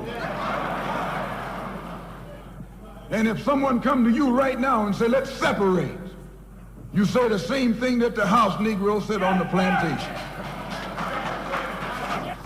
What you mean separate? From America? This good white man? Where you gonna get a better job than you get here? I mean, this is what you say. I ain't left nothing in Africa. That's what you say. Why, you left your mind in Africa.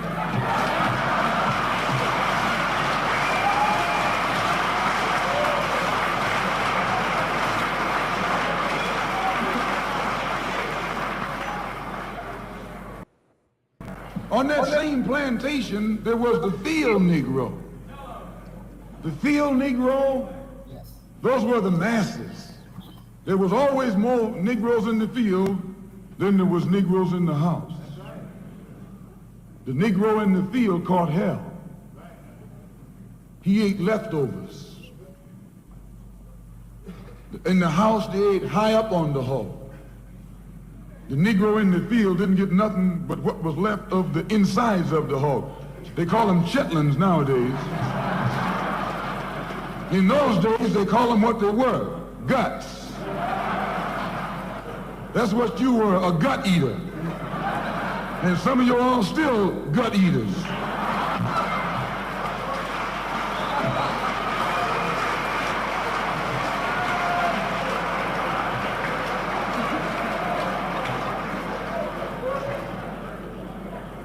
The field Negro was beaten from morning till night. He lived in a shack, in a hut. He wore cast-off clothes. And he hated his master. I say he hated his master. He was intelligent. That house Negro loved his master. But that field Negro, remember, they were in the majority. And they hated the master.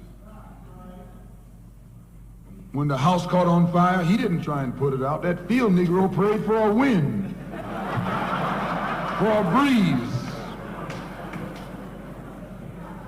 When the master got sick, the field Negro prayed that he died. If someone come to the field Negro and said, "Let's separate, let's run," he didn't say, "Where are we going?" He said, "Any place is better than here."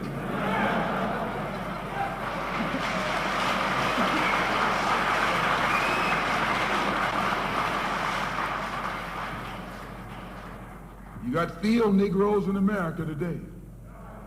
I'm a field Negro. The masses are the field Negroes. When they see this man's house on fire, you don't hear these little Negroes talking about our government is in trouble. They say the government is in trouble.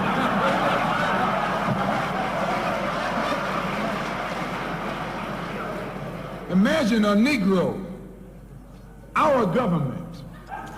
I even heard one say, our astronauts. They won't even let him near the plant. And our astronauts, our Navy, that's a Negro that's out of his mind. That's a Negro that's out of his mind. Just as the slave master in that day used Tom, the house Negro, to keep the field Negroes in check, the same old slave master today has Negroes who are nothing but modern Uncle Toms, 20th century Uncle Toms, to keep you and me in check, keep us under control, keep us passive and peaceful and nonviolent. That's Tom making you nonviolent. It's like when you go to the dentist and the man is going to take your tooth. You're going to fight him when he starts pulling. So they squirt some stuff in your jaw called Novocaine to make you think they're not doing anything to you. So you sit there, and because you got all that Novocaine in your jaw, you suffer peacefully.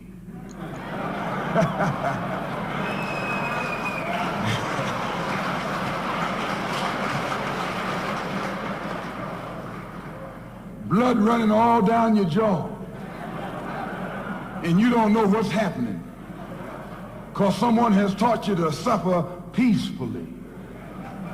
The white man do the same thing to you in the street. When he gonna want to put knots on your head and take advantage of you and don't have to be afraid of you fighting back, to keep you from fighting back, he get these old religious Uncle Toms to teach you and me. They're just like Novocaine, suffer peacefully. Don't stop suffering, just suffer peacefully. As Reverend Cleave pointed out, let your blood flow in the streets. This is a shame. And you know he's a Christian preacher. If it's a shame to him, you know what it is to me.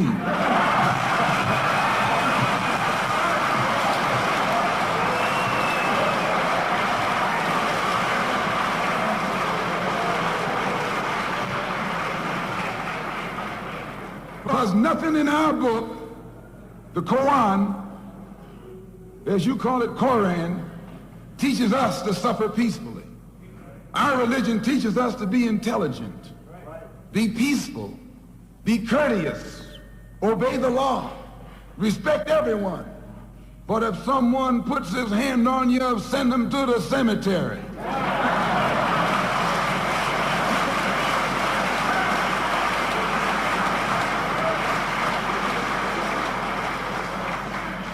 That's a good religion.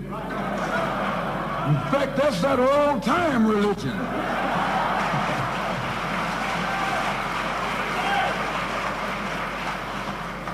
That's the one that Ma and Pa used to talk about. An eye for an eye, and a tooth for a tooth, and a head for a head, and a life for a life. That's a good religion. And then anybody, no one resents that kind of religion being taught but a wolf who intends to make you his meal. This is the way it is with the white man in America. He's a wolf, and you are sheep. Anytime a shepherd, a pastor, teach you and me not to run from the white man, and at the same time teach us don't fight the white man, he's a traitor to you and me. Don't lay down our life all by itself. No. Preserve your life. It's the best thing you got. And if you got to give it up, let it be even Stephen.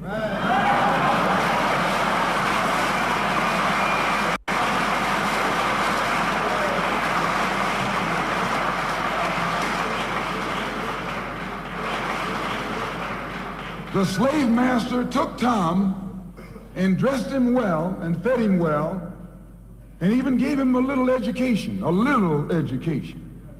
Gave him a long coat and a top hat and made all the other slaves look up to him.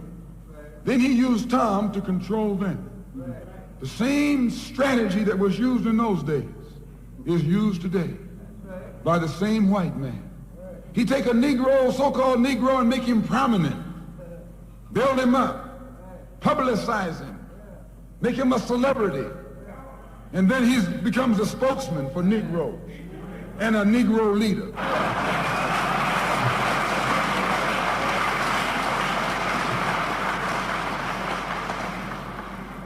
I would like to just mention one thing else quickly, and that is the method that the white man uses, how the white man uses these big guns or Negro leaders against the black revolution. They are not a part of the black revolution. They're used against the black revolution. When Martin Luther King failed to desegregate Albany, Georgia, the civil rights struggle in America reached its low point. King became bankrupt almost as a leader. Plus, even financially, the Southern Christian Leadership Conference was in financial trouble, plus it was in trouble, period, with the people when they failed to desegregate Albany, Georgia. Other Negro civil rights leaders of so-called national stature became fallen idols. As they became fallen idols, began to lose their prestige and influence, local Negro leaders began to stir up the masses. In Cambridge, Maryland, Gloria Richardson. In Danville, Virginia, and other parts of the country, local leaders begin to stir up our people at the grassroots level. This was never done by these Negroes whom you recognize of national stature. They controlled you, but they never incited you or excited you. They controlled you, they contained you. They kept you on the plantation. As soon as King failed in Birmingham, Negroes took to the streets. King got out and went out to California to a big rally and raised about, I don't know how many thousands of dollars. Come to Detroit and had a march and raised some more thousands of dollars. And recall, right after that, Wilkins attacked King, accused King and the Corps of starting trouble everywhere and then making the NAACP get him out of jail and spend a lot of money, and then he accused King and Corps of raising all the money and not paying it back. This happened. I got it in documented evidence in the newspaper. Roy started attacking King, and King started attacking Roy, and Farmer started attacking both of them. And as these Negroes of national stature begin to attack each other, they begin to lose their control of the Negro masses. And Negroes was out there in the streets. They was talking about, we're going to march on Washington. By the way, and right at that time, Birmingham had exploded, and the Negroes in Birmingham, remember, they also exploded. They began to stab the crackers in the back and bust them upside the head. Yes, they did. That's when Kennedy sent in the troops down in Birmingham. So, and right after that, Kennedy got on the television and said, this is a moral issue. That's when he said he's going to put out a civil rights bill. And when he mentioned civil rights bill and the Southern crackers started talking about they were going to boycott it or filibuster it, then the Negroes started talking about what? We're going to march on Washington, march on the Senate, march on the White House, march on the Congress, and tie it up, bring it to a halt. Don't let the government proceed. They even said they was going to go out to the airport and lay down on the runway and don't let no airplanes land. I'm telling you what they said. That was revolution. That was revolution. That was the black revolution. It was the grassroots out there in the street. Scared the white man to death. Scared the white power structure in Washington, D.C. to death. I was there. When they found out that this black steamroller was going to come down on the Capitol, they called in Wilkins. They called in Randolph. They called in these national Negro leaders that you respect and told them, call it off. Kennedy said, look, y'all letting this thing go too far. And old Tom said, boss, I can't stop it because I didn't start it.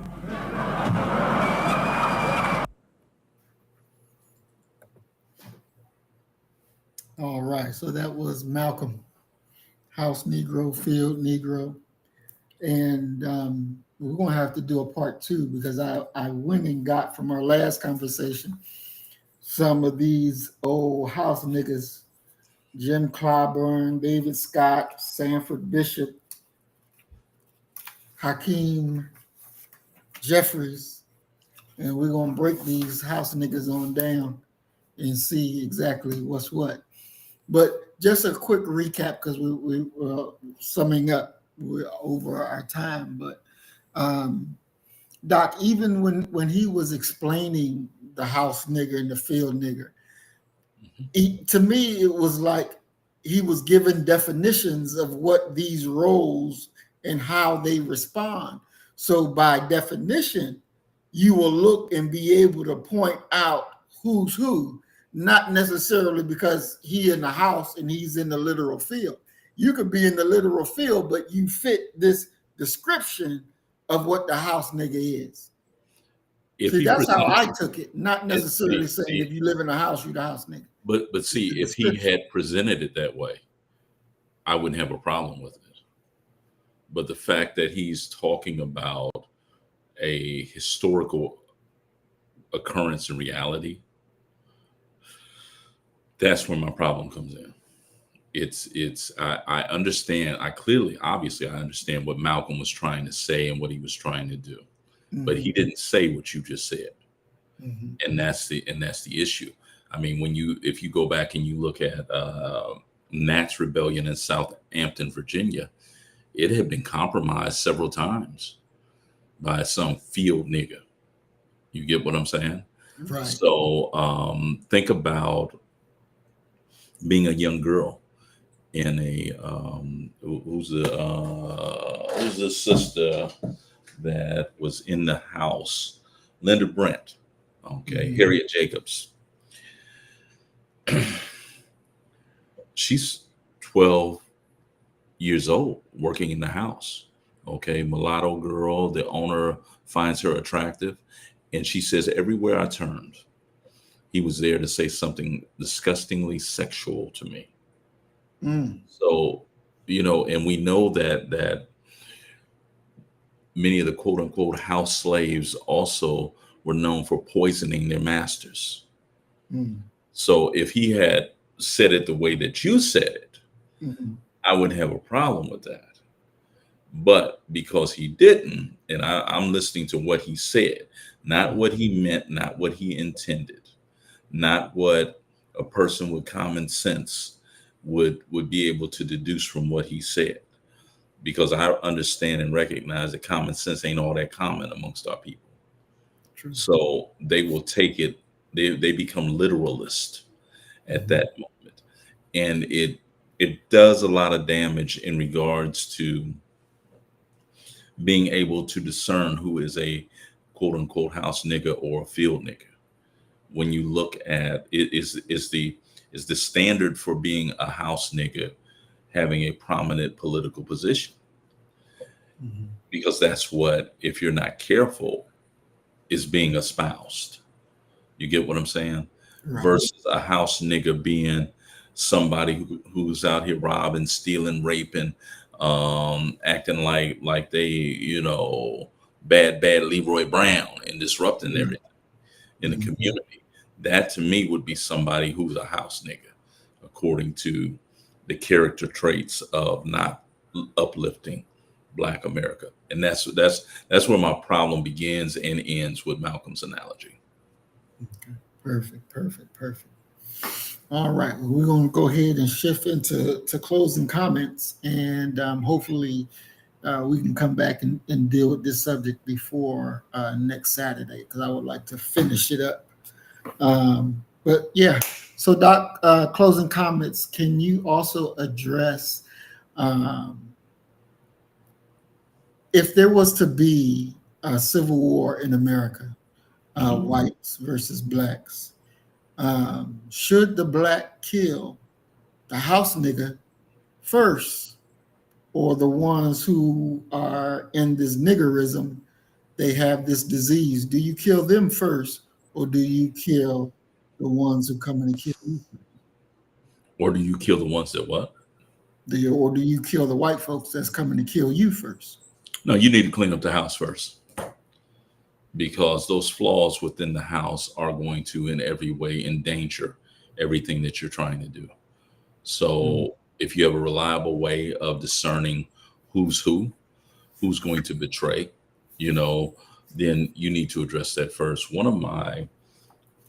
It's definitely in my top 10. It may actually be in my top 3 Mhm. principles of life comes from, ironically, Woody Hayes, Ohio State football coach. Coach Hayes said this. He said, "You win with people."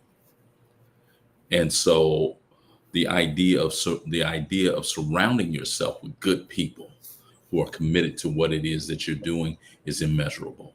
So you have to clean up your house first before you're trying to address anything outside of the house. Okay. Mm. So they have to be addressed quick, fast, in a hurry, in a decisive manner if a civil war is going to occur, because they are like so many other black folk that I know.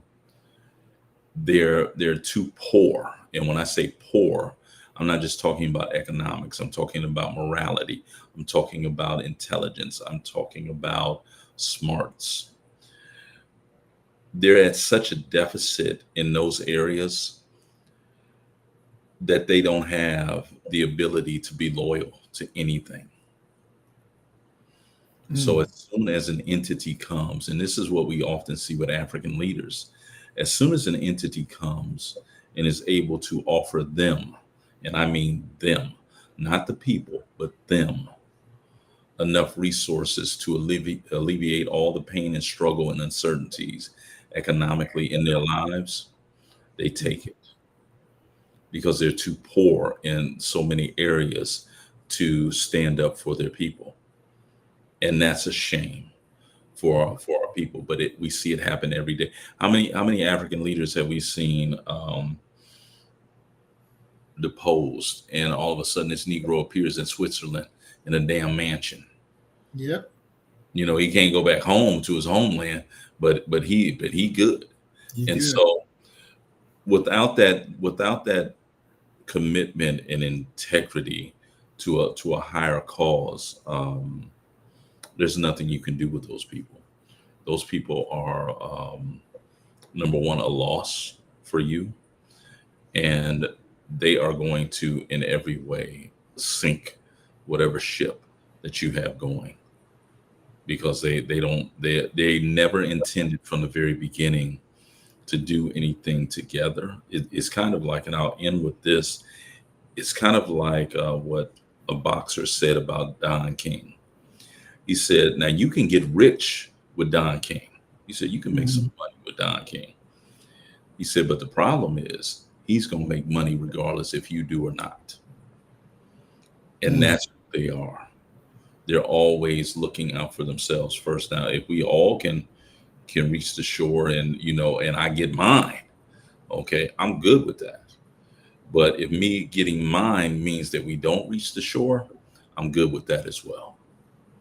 So you have to address the enemy within before you do, anything else.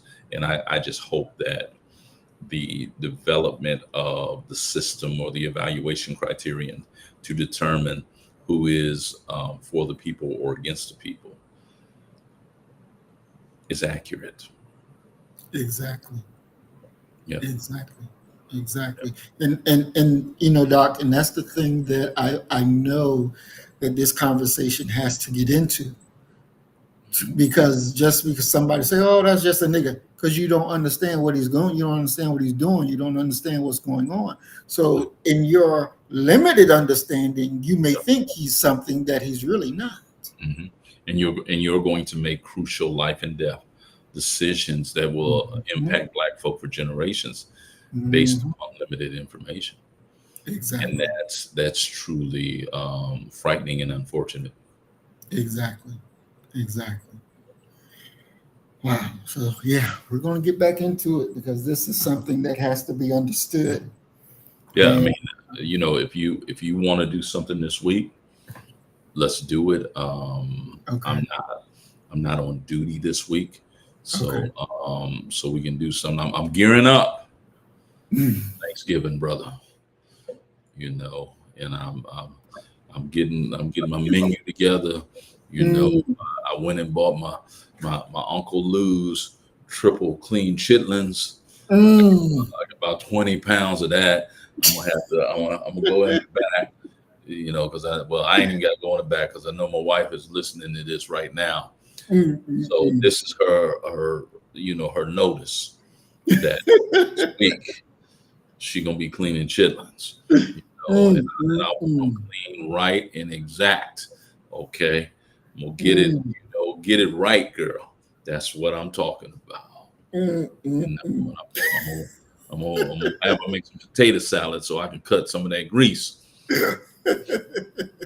off of them chitlins, and we can, you know, make them a happy home. So I would say catch me before Thanksgiving. Okay. Because Thanksgiving, you know, I'm probably gonna have a significant bout of the itis going on and all that. So you know, let me know what you want to do. Okay, definitely. You know. Definitely. If I need to send you some up there, you let me know. No, I'm good on chitlins. Oh, you good? Okay, man. I ain't never had it. Don't never want it. Don't sleep on. Oh, well, you don't know what you're missing, man. Don't sleep on no wrinkles, man. You gotta get you some wrinkles in your life, brother. No, get some hot sauce and some onions going on there, bro. Oh.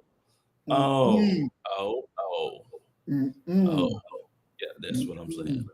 You know. Okay. Is Tuesday good? You want to do Tuesday? Yeah, man, I'm good, man. You let me know, man. You let me know about Tuesday. I should have a taster plate of chitlins ready for me to go on Tuesday.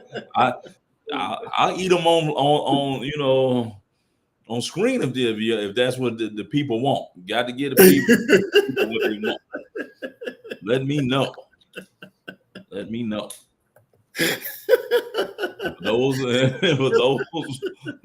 are sitting around here thinking that, you know, that I'm betraying the race, I'm not gonna have no regular turkey. I'm not gonna eat no white meat from the turkey. I'm gonna just have turkey wings. Okay, so put that in the positive category of you know what I'm doing. You know, I can take some chitlins right now. Trick Will said the devil is a lie. Girl, you better get your chitlin cleaning hands ready. You better get your magnifying glasses together. Yeah, I'm gonna be at Walmart bright and early, getting them. You know. All right. Well, we thank y'all for listening. We thank y'all for coming out and joining us again. We'll be live again Tuesday, 7 o'clock Central, 6 o'clock Eastern, and we'll be dealing with part 2 of the pathology of treason, niggerism. So as we always say, you kill the nigger in you, I'm going to kill the nigger in me, and our God will reign supreme. We are Black first, today, tomorrow, and forever. Love you, family. Peace and blessings. Assalamu alaikum. Shalom. Peace. So you better get the message and get it straight.